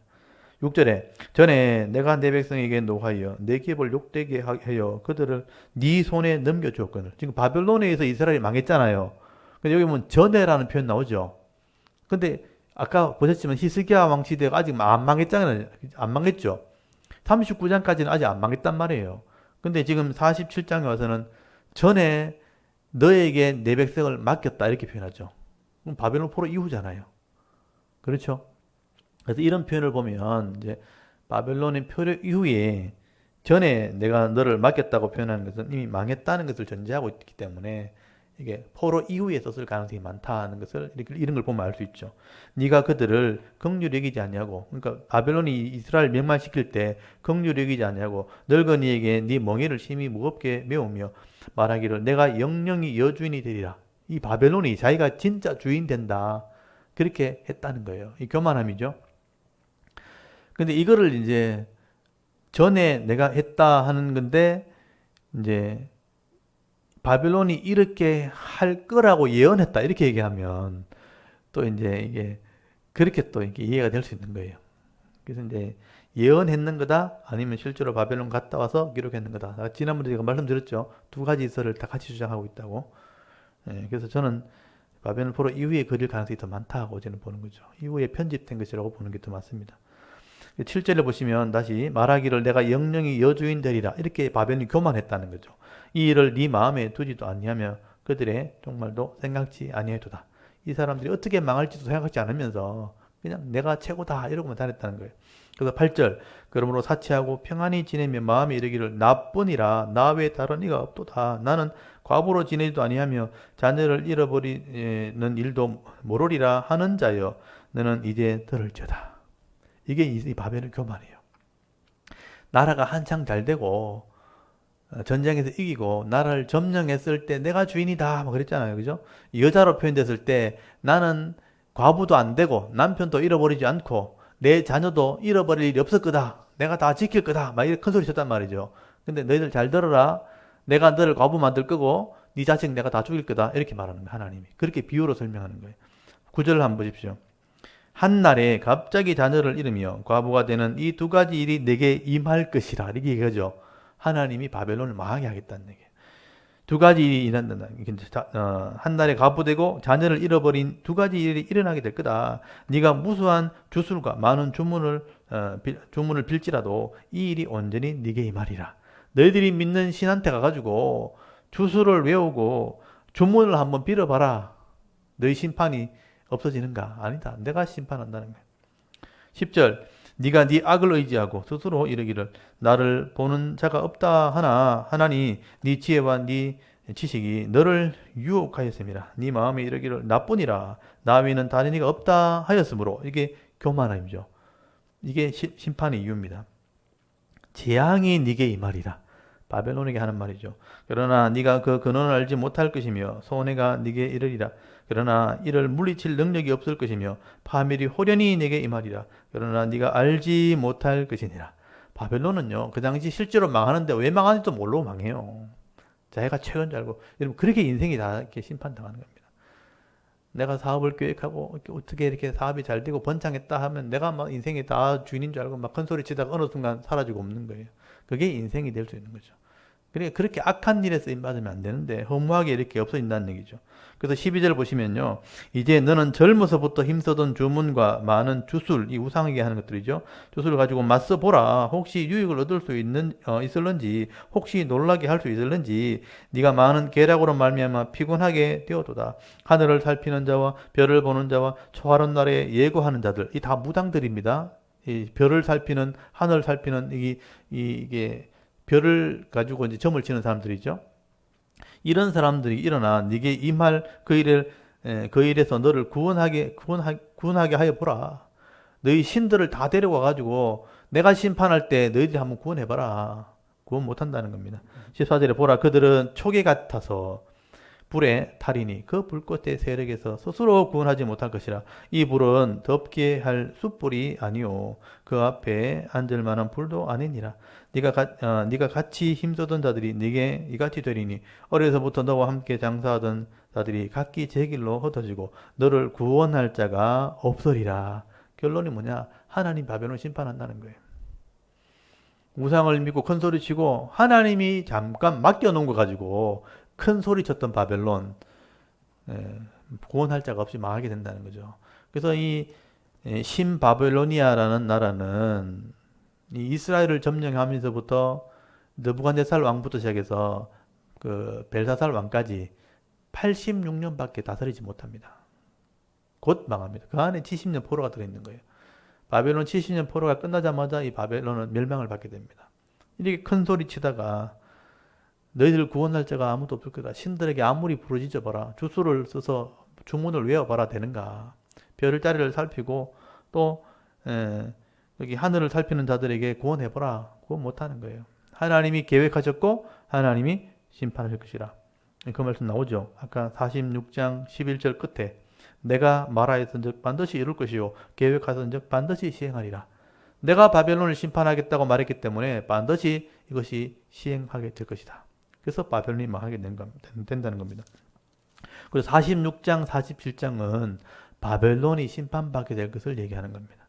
그리고 48장, 여기는 그러니까 바벨론이 심판을 받으면 이스라엘은 포로에서 풀려나겠죠. 그렇죠? 바벨론에 의해서 포로로 잡혀갔으니까 풀려나겠죠. 그래서 이스라엘 백성들이 바벨론 풀어나게 하신 것은 하나님이거든요. 그래서 이스라엘 백성들에게는 바벨론이 망해서 다시 포로에서 돌아오는 얘기를 하면서 내가 너희를 풀어준 거다. 내가 바벨론 망하게 했기 때문에. 그렇죠?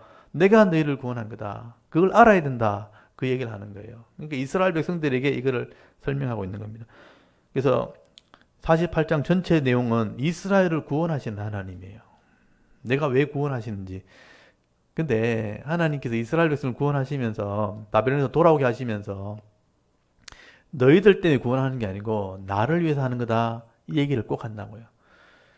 이스라엘이 구원받아야 이 메시아가 나오기 때문에 죄인을 구원하는 것이 하나님 뜻이죠. 나를 위해서 너희가 구원받는 거다. 그렇게 얘기를 한다고요. 그걸 잘 나오시면 잘 체크를 해 놓으십시오. 그래서 이 48장은요. 야곱의 집에게 이스라엘 사람들에게 하는 말이에요. 야곱의 집이여 이를 들으라. 좀 알아라. 들어라. 너희는 이스라엘의 이름으로 일컬음을 받으며 유다의 허리에서 나왔으며. 그러니까 이스라엘의 아버지를 쭉 따져보면 유다가 나오잖아요. 유다는 누구의 아들이에요? 야곱의 아들이죠. 그래서 유다에게서 나왔다 하는 얘기를 해요. 유다의 허리에서 나왔으며 여호와의 이름으로 맹세하며 이스라엘의 하나님을 기념하면서도 진실이 없고 공의가 없도다. 이스라엘이 왜 망했나 하면요. 하나님을 믿는 백성인데 하나님을 잊어버린 거예요. 그리고 진실도 없고 공의는 하나님 말씀이잖아요. 진실이라는 것은 정직함, 바른 것, 발음도 없고 말씀도 없어요. 그래서 2절 그들은 거룩한 성 출신이라. 거룩한 성이 예루살렘이잖아요. 예루살렘 출신이라 스스로 부르며 이스라엘의 하나님을 의지한다 하며 그 이름이 만군의 여호와라고 말을 하나 내가 예로부터 처음 일들을 알게 하였고 네 입에서 그것들을 나갔으며 내가 또 그것들을 듣게 하였고 내가 호련히 행하여 그 일들을 이루어졌느니라. 내가 알거니와 너는 완고하며 여기 줄을 쳐놓으세요. 네 목은 쇠의 힘줄이요 또 네 이마는 노시라. 하나님이 이스라엘을 이렇게 책망하는 거예요. 너희들이 거룩한 성의 출신이고 또 하나님의 백성이고 내가 다 알게 했고 다 알려줬는데 너희들은 역사 속에서 나를 무시했다는 거예요. 그래서 그 표현을 완고하다. 완고한 게 뭐냐면 고집 부리는 거예요. 하나님 말 안 듣는 거예요. 그리고 목이 쇠 힘줄이에요. 목이 곧은 백성 들어보셨죠? 목이 이렇게 숙여져야 되고 엎드려져야 되는데 뻣뻣한 거예요. 그 쇠로 된 힘줄, 그러니까 안 굽힌다는 거예요. 예. 그 다음에 이마가 노수로 된 이마를 가지고 있는 거죠. 그러니까 이렇게 때리면 이렇게 굴복해야 되는데 때려도 끄덕도 안 하는 거예요. 그러니까 끝까지 이렇게 굴복하지 않는 교만함을 표현한 거죠. 너희들은 이런 사람들이야. 그래서 망한 거다. 그런 얘기를 하는 거죠. 그래서 5절에 그러므로 내가 이 일을 예로부터 네게 알게 했고 일이 이루어지기 전에 그것을 네게 듣게 하였느니라. 너희들이 구원받을 것이고 또 망하게 될 것이고 계속 얘기해 준 거죠. 그것을 네가 듣게 하여 네가 이것을 내 신이 행한 바요 내가 새긴 신상과 부어 만든 신상이 명령한 바라 말하지 못하게 하였느니라. 그러니까 하나님이 말씀에 기록해 놓으시고 선지자를 통해서 보내시고 말씀하시면서 너희를 구원하는 것도 하나님이고 심판하는 것도 하나님이라고 계속 말했잖아요. 너희들이 만든 신이 한 것이다 한 것을 말하지 못하게 하려고 내가 그걸 다 증거를 남겨놨다는 거예요. 그래서 6절에 네가 들었으니 이 모든 것을 보라. 너희가 선전하지 아니하겠느냐. 이제부터 내가 새 일, 네가 알지 못하던 은비한 일을 네게 듣게 하노니. 이제 하나님이 바벨론에 망하게 하고 난 뒤에 새로운 일을 준비해놨다. 이건 이때까지 말하지 않은 것이다. 그렇게 얘기하는 거예요. 은비한 게, 은밀하고 비밀스러운 것, 감추어졌던 것, 이런 뜻이에요. 그게 바벨론에서 구원을 하는 겁니다. 그래서 새 일, 요 새 일이라는 게 그 당시에는 바벨론에서 구원하는 거예요. 바벨론이 망하고 내가 구원받는 거, 이거 말하는 거예요. 아까 46장, 47장 바벨론 망한다는 얘기 했죠? 그 바벨론 망하면 내가 구원받는 것은 내가 새로운 일로 준비해 놓은 거다. 7절 이 일들은 지금 창조된 것이요 옛 것이 아니니라. 오늘 이전에는 네가 듣지 못하였으니 이는 네가 말하기를 내가 이미 알아노라 하지 못하게 하려 함이라. 네가 과연 듣지도 못하였고 알지도 못하였으면 네 귀가 옛적부터 열지 못하였느니 이는 네가 정령 배신하여 모태에서부터 네가 배역한 자라 불린 줄을 내가 알았음이라. 모태에서부터 배역한 자라. 그러니까 하나님이 잘 알고 있다는 얘기죠. 그래서 이제 구절은 중요합니다. 줄을 쳐서요. 내 이름을 위하여 내가 노하기를 더디할 것이며 내 영광을 위하여 내가 참고 너를 멸절하지 아니하리라. 그러니까 하나님이 이스라엘 백성 불순종할 것을 다 알고 있었는데 모태에서부터 알고 있었다는 거예요. 그렇지만 내 영광을 위해서 이스라엘과 언약을 맺고 이스라엘의 언약이 성취되게 하려고 하나님이 일하시는 거예요. 그게 하나님의 열심이에요. 그래서 내 영광을 위해서 너희를 다 멸절할 수 없다. 왜냐하면 예수님이 오셔야 되기 때문에. 하나님 그게 계획이기 때문에. 그걸 이루기 위해서 내가 살려두는 건데 이스라엘은 교만해가지고 자기가 사는 줄 안단 말이에요. 그걸 알게 하려고 지금 얘기하는 거예요. 내가 나를 위해서 하는 거다. 그렇게 얘기하는 거죠. 10절 보라 내가 너를 연단하였으나 언처럼 하지 않냐고 너를 고난의 풀무불에서 택하였노라. 이 고난의 풀무불에 던진 거는 바벨론 포로를 말하는 거죠. 그래서 이제 내가 단련시키려고 그렇게 한 거다. 11절 나는 나를 위하여 이를 이룰 것이라. 어찌 내 이름을 욕되게 하리요 내 영광을 다른 자에게 주지 아니하리라. 여기 나를 위하여 지금 두 번 말씀하시죠. 너희를 위해서 구원하는 게 아니고 나를 위해서 하는 거다. 내 이름으로 내가 이 죄인을 구원하기로 계약했기 때문에 너희가 살아있어야 구원이 이루어지기 때문에 나를 위해서 하는 거다 하는 얘기를 하는 거예요. 기록에 남겨놓은 거예요. 그래서 12절 보십시오. 야곱아, 이스라엘을 부르는 거잖아요. 내가 부른 이스라엘아, 내게 들어라. 나는 처음이요 또 나는 마지막이라. 또 얘기하시죠. 내가 처음이고 내가 마지막이다. 13절 과연 내 손이 땅의 기초를 정하였고 내 오른손이 하늘을 폈나니 내가 그들을 부르면 그것들이 일제히 서느니라. 이게 놀라운 말이에요. 하나님이 별들을 창조하셔서 돌아가게 하실 거예요. 하나님 부르면 일제히 설 수 있어요. 그렇게 하시는 분이 창조주예요. 땅을 기초로 놓았고 하늘을 팽창시키는. 지금은 아인슈타인이 이렇게 우주 팽창설을 지금 이렇게 얘기하고 우주가 지금도 이렇게 팽창되어 간다. 하나님이 그렇게 원래 만드신 거예요. 그러니까 창조주가 처음부터 그렇게 펼쳐 놓으신 거예요. 그리고 일제히 서게 하실 수 있는 분도 하나님이죠. 그래서 별을 연구하시는 분들 중에 이 태양계 안에 수금지와 목도 천의 명이 딱 있잖아요. 이게 지금 계속 돌고 있지만 이렇게 전부 다 공전주기와 자전주기를 따라 돌고 있지만 그게 일정하게 돌아가도록 돼 있거든요. 1점의 차이도 없이 돌아가야 돼요. 그래야 돌아가거든요. 시와 날들과 연수가 돌아가는데 시간을 거꾸로 계산해 보면 태양을 중심으로 전부 다 일자로 있었어요. 일자로 딱 서 있다가 그게 1시간에 돌기 시작한 거예요. 그래서 이걸 이미 계산하는 계산 공식에 따라서 이제 과학자들이 하는 공식이지만 인간의 힘으로는 계산이 안 되는데 컴퓨터로는 이게 계산이 된대요. 그래서 이제 별자리를 연구하는 프로그램이 있어요. 그걸 가져와서 연수와 날짜를 치면 별이 어디 위치에 있는지 다 확인할 수 있도록 지금 돼 있거든, 프로그램에 의해서. 그래서 역추적에서 창조의 첫 시점으로 가니까 태양을 중심으로 수금지와 목도 천έμ이 일자로 딱 서 있는 거예요. 그 컴퓨터 프로그램이 그렇게 나와요. 그래서 동시에 돌기 시작한 거예요. 그리고 마지막에 하나님이 일자로 딱 세우시고 서라 하면 서야 되는 거예요.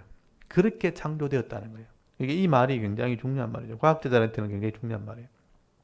그 땅에 기초를 놓으시고 하늘을 펴시고 일제히 서게 하시는 분이 하나님, 이 창조주라는 뜻이죠. 창조주. 14절에 너희는 다 모여들으라. 이스라엘 좀 들어봐라. 나 여호와가 사랑하는 자는 나의 기뻐하는 뜻을 바벨론에게 행하리니 그의 팔이 갈대아인에게 임할 것이라. 여기 줄을 쳐놓으시고 잘 보세요. 이스라엘 들어라. 내가 바벨론에 망하지만 나의 기뻐하는, 이렇게 보면은 나 여호와가 사랑하는 자 나오죠. 사랑하는 자가 나의 기뻐하는 뜻을 바벨론에게 행하리니 그의 팔이 갈대아인에게 임할 것이라. 그래서 이 사랑하는 자가 누구냐? 사랑하는 자가 바벨론을 망하게 한다. 그럼 이 바벨론을 망하게 한 사람 아까 나왔잖아요. 고레스를 얘기하는 거예요. 하나님이 이걸 준비해놨다. 바벨론 망하게 준비해놨다. 그럼 너희가 구원받는 거다. 이 얘기를 하는 거죠. 그래서 나의 사랑하는 자, 여호와가 사랑하는 자, 요걸 이제 고레스라고 보시면 되죠. 고레스가 나의 기뻐하는 뜻을 바벨론에게 행한다는 것은 바벨론 망한다는 얘기죠. 그의 팔이 갈대아인에게 임할 것이라. 그들 중에 누가 이를 알게 하였느냐? 나하고 내가 말하였고 또 내가 그를 부르며 그를 인도하였나니 그 거리 길이 형통하리라. 너희는 내게 가까이 나와 이것을 들어라. 내가 처음부터 비밀히 말하지 아니하였나니 그것이 있을 때부터 내가 거기에서 있었노라 하셨느니라. 이제는 주 여호와께서 나와 그의 영을 보내셨느니라. 그래서 이것을 기록해 놓았다는 거예요. 실제로 바벨론이 망하는 역사를 보면요, 이게 이루어졌다는 것을 알 수 있는 거죠. 그래서 내가 그렇게 했다 하는 것을 기억해라. 17절에 너희의 구속자이시오 이스라엘의 거룩하신 이신 여호와께서 이르시되 나는 네게 유익하도록 가르치고 너를 마땅히 행할 길로 인도하는 네 하나님 여호와라. 네가 나의 명령에 주의하였더라면 네 평강이 강과 같았겠고 네 공의가 바다의 물결 같았을 것이며 네 자손이 모래 같았겠고 네 몸의 소생이 모래알 같아서 그의 이름이 내 앞에 끊어지지 아니하였겠고 없어지지 아니하였으리라 하셨느니라. 하나님의 안타까움이죠. 그래서 여기 18절 다시 보시면 네가 나의 명령에 주의했더라면 하나님 말씀을 좀 잘 들었더라면 네게 평강이 강 같았겠다. 내게 강 같은 평화. 기억나시죠? 여기서 나온 거예요. 내게 강 같은 평화. 그 유명한 노래. 요즘엔 잘 안 부르죠. 그래서 하나님 말씀에 주의하면 여러분 평강이 강같이 이르게 될 것이다. 네 자손이 번성하게 될 것이다. 근데 이스라엘 백성이 그렇게 하지 않았다는 거죠. 그래서 20절 너희는 바벨론에서 나와서 갈대아인을 피하고 즐거운 소리로 이를 알게 하여 들려주며 땅 끝까지 반포하여 이르기를 여호와께서 그의 종 야곱을 구속하셨다 하라. 바벨론이 풀려난다는 얘기죠. 아까 그랬잖아요. 이걸 내가 계획했고 내가 사랑하는 자를 통해서 이걸 이룰 것이다. 그걸 알게 해놨다는 거죠. 그리고 실제로 이루어졌다는 것입니다. 그래서 이게 20절이 이스라엘 백성이 하는 말이잖아요. 내가 너희를 건져낼 것이다. 이것을 내가 알게 해라. 21절에 여호와께서 그들을 사막으로 통과하게 하시던 때에 그들이 목 놓아 부르지 아니하게 하시되 그들을 위하여 바위에서 물을 흘러나게 하시며 바위를 쪼개서 물이 솟아나게 하셨느니라. 이건 과거의 일이죠. 애굽에서 가나안 땅 들어갈 때 광야를 지날 때 하나님께서 물을 주셨고 그들 광야를 통과하게 하셨던 분이 하나님이죠. 그처럼 바벨론에서 구원한다는 거죠. 22절에 여호와께서 말씀하시되 악인에게 평강이 없다 하셨느니라. 그러니까 하나님의 구원 안에는 평강이 있지만 악인들, 하나님의 구원 밖에 있는 사람들은 평강이 없다는 겁니다. 이걸 우리 역으로 얘기하면 예수 그리스도를 통해서 구원받는 교회 안에는 평강이 있는데 구원 밖에는 평강이 없는 거예요. 근데 그 평강을 제대로 누리는 사람이 있어야 되는데 교회 안에서도 제대로 누리는 사람이 없다는 거예요. 그래서 내게 강 같은 평화, 구원 안에 있는 겁니다. 이 은혜를 누리는 게 성도의 모습이죠. 그래서 여러분 48장은 아까 46장, 47장은 바벨론이 망한다는 얘기죠. 48장은 바벨론이 망하면 너희는 구원받는다 하는 얘기죠. 그걸 좀 알아라는 거죠. 근데 이스라엘 백성이 모른다는 거예요. 내가 계획했고 내가 이루었다는 것을 너희 알아야 된다. 내가 한 사람을 통해서 하기로 계획했다. 그리고 하나님이 우리를 구원했다고 좀 말해라. 여호와께서 그의 종 야곱을 구속하셨다 하라. 여기 20절 끝에 나오죠. 여호와께서 야곱을 구속하셨다고 해라. 하나님이 너희를 구원한 거다. 그렇게 얘기하는 거죠. 그리고 49장에 넘어가면 이제 섬들아. 섬은 제가 지난번에 말씀드렸어요. 이스라엘 입장에서 섬은 이방 나라를 얘기하는 거죠. 이방 나라들을 통해서 말씀을 하게 되는데 여기는 이제 메시아 사역이 나옵니다. 메시아가 하나님 나라를 이루게 될 것이다. 여러분 이스라엘이 구원받으면 메시아가 나온다 그랬죠. 메시아가 나오면 공의로 이 땅을 다스리게 될 것이다. 그게 하나님 나라죠. 그 나라가 이루어질 것을 예언하는 겁니다. 그래서 이 49장은 메시아 예언입니다. 메시아 예언. 그래서 지난번에 42장에도 메시아 종에 대한 얘기 나왔죠. 49장도 종에 대한 얘기, 메시아에 대한 얘기입니다. 그래서 메시아 예언이라고 써놓으셔도 돼요. 그리고 이제 50장까지도 이제 메시아 예언, 49장, 50장 두 장이 다 메시아 예언입니다. 메시아 예언이라고 이해하시면 돼요. 이런 부분들은 성도님들 잘 눈에 안 보이죠. 잘 보시면 하나님이 순서대로 이렇게 써놓으셨어요. 그래서 49장 한번 보십시오. 섬들아, 이 세상 사람들아 이 말이죠. 이방 사람들아 들어라. 먼 곳 백성들아 귀를 기울이라. 여호와께서 태에서부터 나를 부르셨고, 여기 나를 동그라미 나. 태에서부터 나를 부르셨고 내 어머니의 복중에서부터 내 이름을 기억하셨으며 하고 나에 대한 얘기 하죠. 이 나가 누구냐 할 때 이 글을 쓴 사람이 이사야죠. 그래서 이사야라고 보통 이제 해석을 하는 거예요. 근데 이 나가 뒤에서 하는 걸 보면 메시아 사역인 거예요. 그래서 이제 이사야를 통해서 사실은 메시아를 소개하고 있는 거예요. 그래서 이 나라는 걸 동그라미 치시고 메시아라고 써놓으셔야 돼요. 그러니까 현실에서는 이사야, 그리고 예언 속에서는 메시아인 거예요, 메시아. 그래서 보십시오. 하나님이 이 나라는 사람을 알고 있었고 복중에서 이름을 기억했다고 돼 있죠.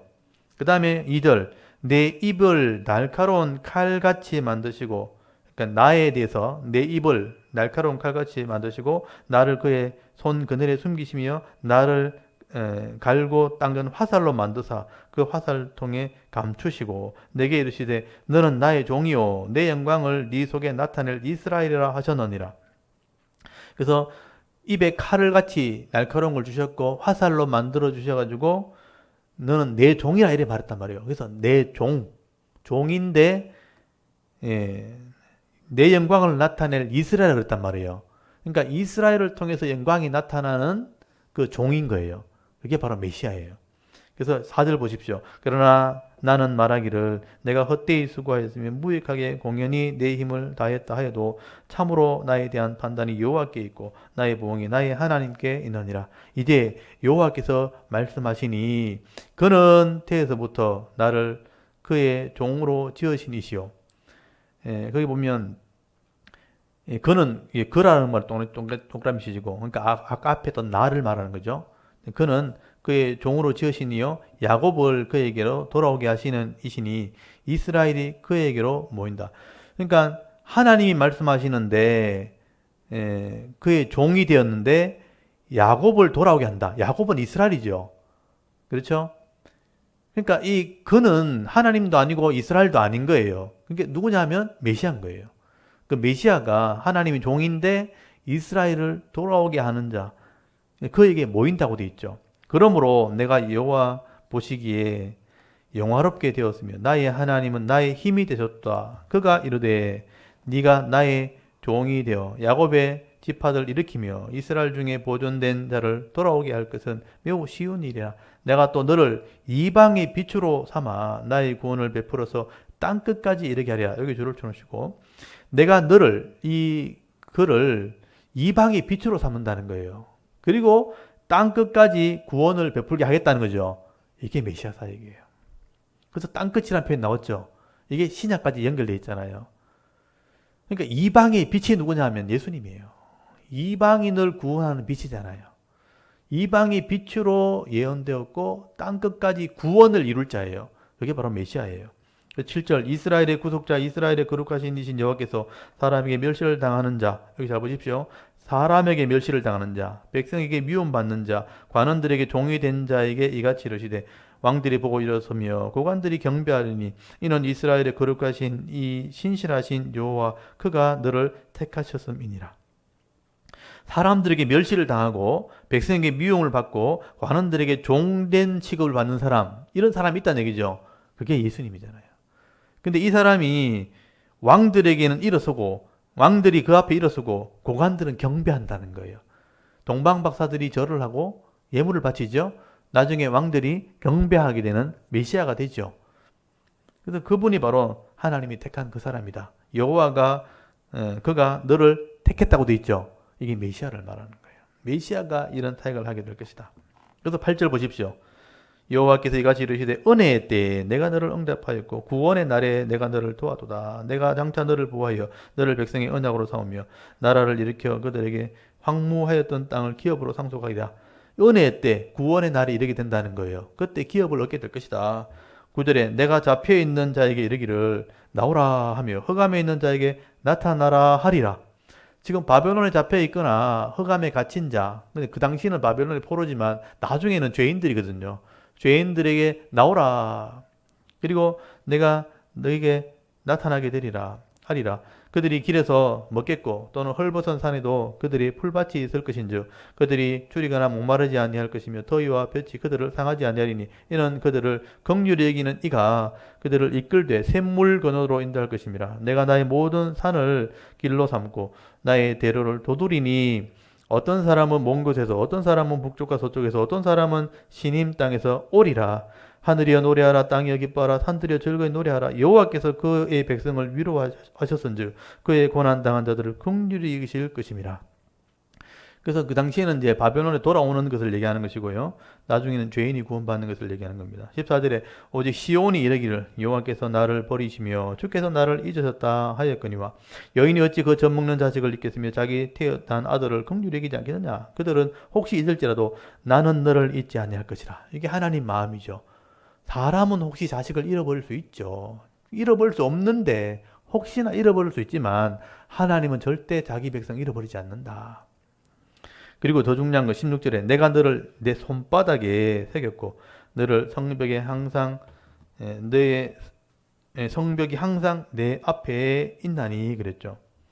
여러분 하나님 내가 너를 내 손바닥에 새겼다고 돼 있죠. 그러니까 하나님의 손바닥에 이름이 기록되어 있는 것처럼 우리 손바닥에도 하나님의 기록이 남아 있습니다. 이건 전자해명으로 봐야 돼요. 여러분 전자해명으로 이제 손바닥을 이렇게 열어보면 여러분 세포 안에 내가 태어나기 전에 이미 내가 어떻게 될지를 다 써놨어요. 그게 DNA 유전자 안에 정보들입니다. 이미 하나님이 우리 손바닥에 다 써놨어요. 내가 어떻게 될지를. 하나님도 하나님 손바닥에 우리를 다 기록해 놓으셨다. 잊어버리지 않게 하기 위해서. 17절에 네 자녀들은 빨리 걸으며 너를 헐며 너를 황폐하게 하던 자들은 너를 떠나가리라. 내 눈을 들어 사방을 보라. 그들이 다 모여 네게로 오느니라. 나 여호와가 이르노라. 내가 나의 삶으로 맹세하노니 네가 반드시 그 모든 무리를 장식처럼 몸에 차며 그것을 띠기를 신부처럼 할 것이라. 여기 줄을 쳐놓으시고요. 바벨론에서 돌아온 이스라엘 백성들을 신부라고 표현하고 있어요. 신부처럼 장식을 하고 돌아온다는 거예요. 19절에 너는 네 황폐하고 적막한 곳들과 네 파멸을 당했던 땅이 이제는 주민이 많아 좁게 될 것이며 너를 삼켰던 자들이 멀리 떠날 것이니라. 그러니까 이스라엘이 회복될 것을 얘기하고 있죠. 돌아오면 성이 다시 회복될 거다. 좁던 곳이 이제 복잡한 땅이 될 것이다. 20절 자식을 잃었을 때 낳은 자녀가 후일에 네 귀에 말하길 이곳이 내게 좁으니 넓혀서 내가 거주하게 하라 하리니 그때 네가 네 마음에 이르기를 누가 나를 위하여 아들을 낳았는고 나는 자녀를 잃고 외로워졌으며 사로잡혀 유리하였거늘 이들은 누가 양육하였고 나는 홀로 남았거늘 이들이 어디서 생겼는고 하리라. 꿈 같은 일이 이루어진다는 뜻이에요. 포로 있을 때는 다 절망이고 다 어려움 당하는 고통이었는데 돌아와 보니까 회복되었고 번창하게 되었고 자손들이 태어나 있다는 거죠. 22절 주 여호와가 이같이 이르노라. 내가 문 나라 이방 나라들이죠. 모든 나라를 향하여 나의 손을 들고 민족들을 향하여 나의 깃발을 세울 것이라. 그들이 네 아들들을 품에 안고 네 딸들을 어깨에 메고 올 것이며 왕들은 네 양보가 되며 왕비들은 네 유모가 될 것이며 그들이 얼굴을 땅에 대고 너에게 절하고 네 발에 티끌을 핥으리니 네가 나를 여호와인 줄을 알리라. 이 줄을 쳐놓으세요. 네가 나를 여호와인 줄을 그때 되면 하나님을 알게 된다는 거죠. 나를 바라는 자는 수치를 당하지 아니하리라. 용사가 빼앗은 것을 어떻게 도로 빼앗으며 승리자가 사로잡힌 자를 어떻게 건져낼 수 있으리야. 여호와가 이같이 말하노라. 용사의 포로도 빼앗을 것이요 두려운 자들의 빼앗은 것도 건져낼 것이니 내가 너를 대적하는 자를 대적하고 네 자녀를 내가 구원할 것임이라. 내가 너를 억압하는 자들에게 자기의 살을 먹게 하며 세수를 취함같이 자기의 피에 취하게 하리니 모든 육체가 나 여호와는 네 구원자요 네 구속자요 야곱의 전능자인 줄을 알리라. 여기 모든 육체가 하나님이 구원자인 줄을 알게 될 것이다. 그러니까 메시아가 오게 되어지면 이스라엘 백성이 구원받는 그 당시의 일처럼 죄인들도 구원받는 일이 있게 될 거다 하는 얘기를 하게 되는 거예요. 그리고 50장에 넘어가면 이 50장도 메시아 사역에 대해서 얘기를 하게 됩니다.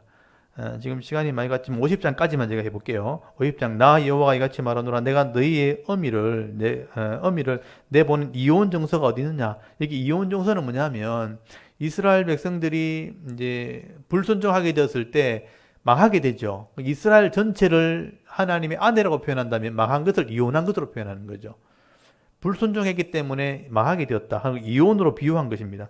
내가 어느 체주에게 너를 팔았느냐, 이걸 이제 돈 주고 판 것으로 표현하고 있죠. 보라, 너희는 너희의 죄악으로, 이게 이제 이유죠. 너희 죄악으로 말미암아 팔렸고 너희 어머니는 너희의 배역함, 그 계약을 불순종했다, 그 계약을 깨뜨린 것으로 말미암아 내 보냄을 받았느니라. 그래서 죄 때문에 팔렸고 또 배역함, 계약을 어기는 바람에 이혼당한 거다, 이렇게 비유로 설명한 거죠. 망한 것도 그렇게 설명한 겁니다. 그리고 2절, 내가 왔어도 사람이 없었으며 내가 불러도 대답하는 자가 없었으면 어찌 됨이냐, 내 손이 어찌 짧아서 구속하지 못하겠느냐, 내게 어찌 건질 능력이 없겠느냐. 보라, 내가 꾸짖어 바다를 마르게 하며 강들을 사막이 되게 하며 물이 없어졌으므로 그 물고기들이 악취를 내며 가라하여 죽으리라. 내가 흥함으로 하늘을 입히며 굵은 배로 덮느니라. 그러니까 이스라엘이 망한 게 하나님의 능력이 없어 망한 게 아니란 뜻이에요. 너희 죄 때문에, 계약을 어겼기 때문에 말씀대로 망하게 할 수밖에 없었다는 거죠. 그것을 설명한 겁니다. 그리고 나서 4절부터 메시아가 온다는 거예요. 주 여호와께서 학자의 혀를 4개 주사, 거의 4개를 줄 동그라미 4개. 이 당시에 글을 쓴 사람이 이사야라면 4개면 이사야겠죠. 아까도 말했던 것처럼 이사야를 통해서 메시아를 설명하고 있는 거죠. 학자의 혀를 주는 거예요. 학자의 혀를 4개 주사 나로 곤고한 자를 말로 어떻게 도와줄 줄 알게 하시고 아침마다 깨우치시되 나의 귀를 깨우치사 학자들 같이 알아듣게 하시도다. 그래서 하나님 말씀을 알아듣게 하는 귀를 열어준다는 거, 아침마다. 그래서 말로 가난한 자, 곤고한 자를 돕게 하시고, 그러니까 하나님 말을 알아들어서 그 말씀으로 가난한 자를 돕고, 하나님 말씀을 알아들어서 내가 하나님의 뜻을 깨우치는 학자 같은 귀와 학자 같은 혀를 가진 사람이 나온다는 거예요. 그게 메시아예요.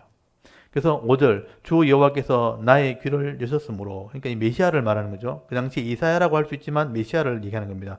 나의 귀를 여셨으므로 내가 거역하지도 아니하며 뒤로 물러가지도 아니하며 나를 때리는 자에게 내 등을 맡기며 나의 수염을 뽑는 자들에게 내 뺨을 맡기며 모욕과 침뱉음을 당하여도 내 얼굴을 가지 아니하였느니라. 이렇게 됐죠. 고통을 당하는, 고난을 당하시죠. 주 여호와께서 나를 도우심으로 내가 부끄러워하지 아니하고 내 얼굴을 부싯돌같이 굳게 하였으므로 내가 수치를 당하지 아니할 것이 할 줄 아노라. 나를 어렵다 하시는 이가 가까이 계시니 나와 다툴 자가 누구냐. 나와 함께 설지어다. 나의 대적이 누구냐. 내게 가까이 나올지어다. 보라, 주 여호와께서 나를 도우시니 나를 정죄할 자 누구냐. 보라, 그들은 다 옷같이 헤어지며 조미 그들을 먹으리라. 그래서 이제 하나님을 대적하는 자, 또 메시아를 대적하는 자는 옷같이 헤어지게 될 것이다. 이런 조음이란 게 뭔지 아세요? 조음. 근데 양복 같은 데 보면 이제 조그만 이제 벌레가 이제 갉아먹는 거거든요. 그러니까 얼핏 보면 잘 모르는데 저는 이제 옷 만드는 일을 예전에 이제 아르바이트를 해봐가지고 그 조음이 뭔지 알아요. 고급 양복인데 좀 먹으면 그 양복 버려야 돼요. 구멍이 나기 때문에. 근데 이 표시가 안 나는 거죠. 그래서 여러분, 사람이 멀쩡한데 표시가 안 나는데 조물 먹어서 죽어버리는 거예요. 그러니까 순식간에 이제 망한다는 뜻이에요. 그래서 하나님을 대적하는 자는 겉으로 멀쩡한데 좀 먹어 죽는 것처럼 순식간에 죽게 된다. 그런 뜻이에요. 겉으로 망하는지 모르는데 망해서 죽는 겁니다. 10절에 보시면 너희 중에 여호와를 경외하며 그의 종의 목소리를 청종하는 자가 누구냐? 흑암 중에 행하여 빛이 없는 자라도 여호와 이름을 의뢰하며 자기 하나님께 의뢰할지어다. 보라, 불을 피우고 횃불을 둘러 띈 자여, 너희가 다 너희 불꽃 가운데 들어 걸어가며 너희 피운 횃불 가운데로 걸어갈지어다. 너희가 내 손에서 얻은 것이 이것이라. 너희가 고통이 있는 곳에 누우리라. 그래서 여기 10절을 보시면 너희 중에 여호와를 경외하며 그 종의 목소리를 청종하는 자가 누구냐? 흑암 중에 행하여 빛이 없는 자라도 여호와 이름을 의뢰하며 자기 하나님께 의지할지어다. 그러니까 흑암 중인데도, 어두운데도 여호와 이름을 의뢰하고 하나님을 의지하는 자는 하나님 백성이 된다는 뜻이거든요. 근데 거기 11절을 잘 보시면 보라, 불을 피우고 횃불을 둘러 띈 자여. 흑암인데 누군가 불을 피운 거예요. 불을 피웠는데 이게 하나님의 빛이 아니고 자기 빛인 거예요. 그래서 너희의 불꽃, 너희가 피운 횃불이라고 돼 있죠. 이게 자기 지식, 자기 지혜로 선을 행하려고 하는 그를 빛으로 표현한 거예요. 불로 표현한 거죠. 자기 불 또는 자기 횃불을 피우는 자는 여기 보시면 고통 있는 곳에 눕게 될 것이다 하고 말하고 있죠.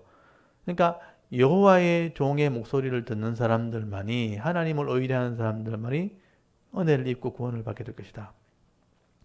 그래서 여기 51장 거기 4절 끝에 한번 보십시오. 내 공의를 만민의 빛으로 세우리라. 진짜 빛은 뭐냐면 하나님의 공의예요. 하나님의 공의로 빛을 세워야 되는데, 하나님의 공의를 빛으로 이렇게 따라가야 되는데, 내 불을 피우고 내 횃불을 들고 이게 진리라 하고 가는 자들은 자기 지식과 자기 지혜 때문에 망하게 될 것이다. 그렇게 설명을 하고 있는 것이죠. 그래서 여기 학자의 혀, 학자의 귀를 이렇게 주시는 메시아를 설명하고 있죠. 이 메시아 사역을 얘기하는 것입니다. 그래서 이제 50장까지, 49장, 50장은 메시아 사역을 말하고요. 51장부터 이제 메시아가 사역한 것을 알았다면 51장에 너희는 좀 깨어나라. 깰지어다. 깨어나라. 하는 내용이 나옵니다. 그래서 51장, 52장에 다 깰지어다. 그래서 거기 51장 거기 17절 보시면 여호와의 손에서 그의 분노의 잔을 마신 예루살렘이여 깰지어다 깰지어다 일어설지어다 하고 나오죠. 분노의 잔이 뭐냐면 바벨론 포로 갔다 온 사람들이에요. 이제 정신 차리라, 좀 깨어나라. 그리고 52장 1절 시온이여 깰지어다 깰지어다 나오죠. 깨우치는 장면이죠. 그러니까 지금 바벨론이 망한다 그러고 메시아가 사역한다 그러고 하나님을 의뢰해야 한다고 할 때 51장부터는 정신 차려라, 깨어나라 하고 51장, 52장을 얘기하게 되는 거예요. 요거는 이제 다음 주에 제가 설명을 드리도록 하겠습니다. 요거는 자세히 읽어보셔야 됩니다. 그래서 이제 45장부터 고레스의 사역부터 시작하는 거죠. 고레스가 왜 나왔는가? 바벨론을 무너뜨리려고 하나님 계획하신 거예요. 그래서 46장, 47장 바벨론 망한다. 바벨론 망하면 너희들이 구원받게 되는 거다. 그래서 이 구원하시는 분이 하나님인 줄을 좀 알아라. 그 얘기를 지금 계속 하는 거예요. 그리고 너희들이 구원받아야 메시아가 나오는 거다. 메시아가 나오면 고난받는 메시아지만 그 메시아 때문에 이방인이 빛이 되고 온 땅에 구원을 이루시는 일이 일어나게 될 거다. 그분이 학자의 길을 가지고 학자의 혀를 가지고 도와주고 또 하나님 뜻을 이루게 될 거다 하는 얘기를 하게 되는 겁니다. 그래서 이스라엘 사람도 좀 정신 차리라. 50장, 51장에 나오는 거예요. 51장, 50장, 51장이죠. 51장, 52장이죠. 예. 51장, 52장에 정신 차리라. 깰지어다 하는 나오게 되는 것입니다. 이거는 다음 주에 설명드리겠습니다. 잘 따라오셨습니까? 모르고 읽으면 되게 어려운데 알고 읽으면 굉장히 쉽습니다. 이사야서는 진짜 다 성경이 어려워하는 성경인데 좀 조급하게 생각하지 마시고 차근차근 이제 한번 읽어보십시오. 그러면 하나님 마음이 이 속에 있습니다. 하나님 계속 말씀하시잖아요. 나 웬 다른 신 없다. 내가 여호와다. 내가 창조주다. 내가 역사를 다스리고 있다. 오늘도 그것을 기억하셔야 돼요. 지금 나라가 혼란스럽고 막 이럴 때 이게 다가 아니라는 걸 아셔야 돼요. 왜 이렇게 되었는지를 아시면 돼요. 지금 여러 가지 이제 새로운 법을 만들고 뭐 이렇게 교회가 지금 굉장히 지금 어려움 당하는 것처럼 보이죠. 이 어려움을 주신 분도 하나님이에요. 어둠도 창조하셨지만 빛도 창조하실 거예요. 환란도 창조하셨지만 평안도 창조하셨죠. 그분이 하나님이에요. 그렇다면 그 하나님을 우리가 의지해야 되는 거죠. 왜 이런 일이 생기는가 이걸 생각해야 되는데 이것밖에 안 보이면 우리가 뭘 빨리 해야 되는가 싶어가지고 이렇게 해야 되나 저렇게 해야 되나 이쪽으로 줄을 서야 되나 저쪽에 줄을 서야 되나 그게 중요한 게 아니고요. 이걸 다스리고 계신 이 땅을 다스리시고 이 교회를 다스리시고 우리 사람의 생명을 주고 하시는 하나님을 의지하는 게 그게 더 중요한 겁니다. 그리고 나서 하나님 말씀대로 내 삶의 현장에서 여러분의 사명을 최선을 다해서 감당하는 거예요. 그 감당하는 자가 하나님 백성입니다. 이 코로나 핑계대고 또 이렇게 뭐 법안 핑계대고 정부 핑계대면서 교회도 안 나오고 사명도 감당 안 하고 회사도 안 가고 자기 할 일 안 한다면 그는 이제 무지한 자가 되고 어리석은 자가 되는 거예요.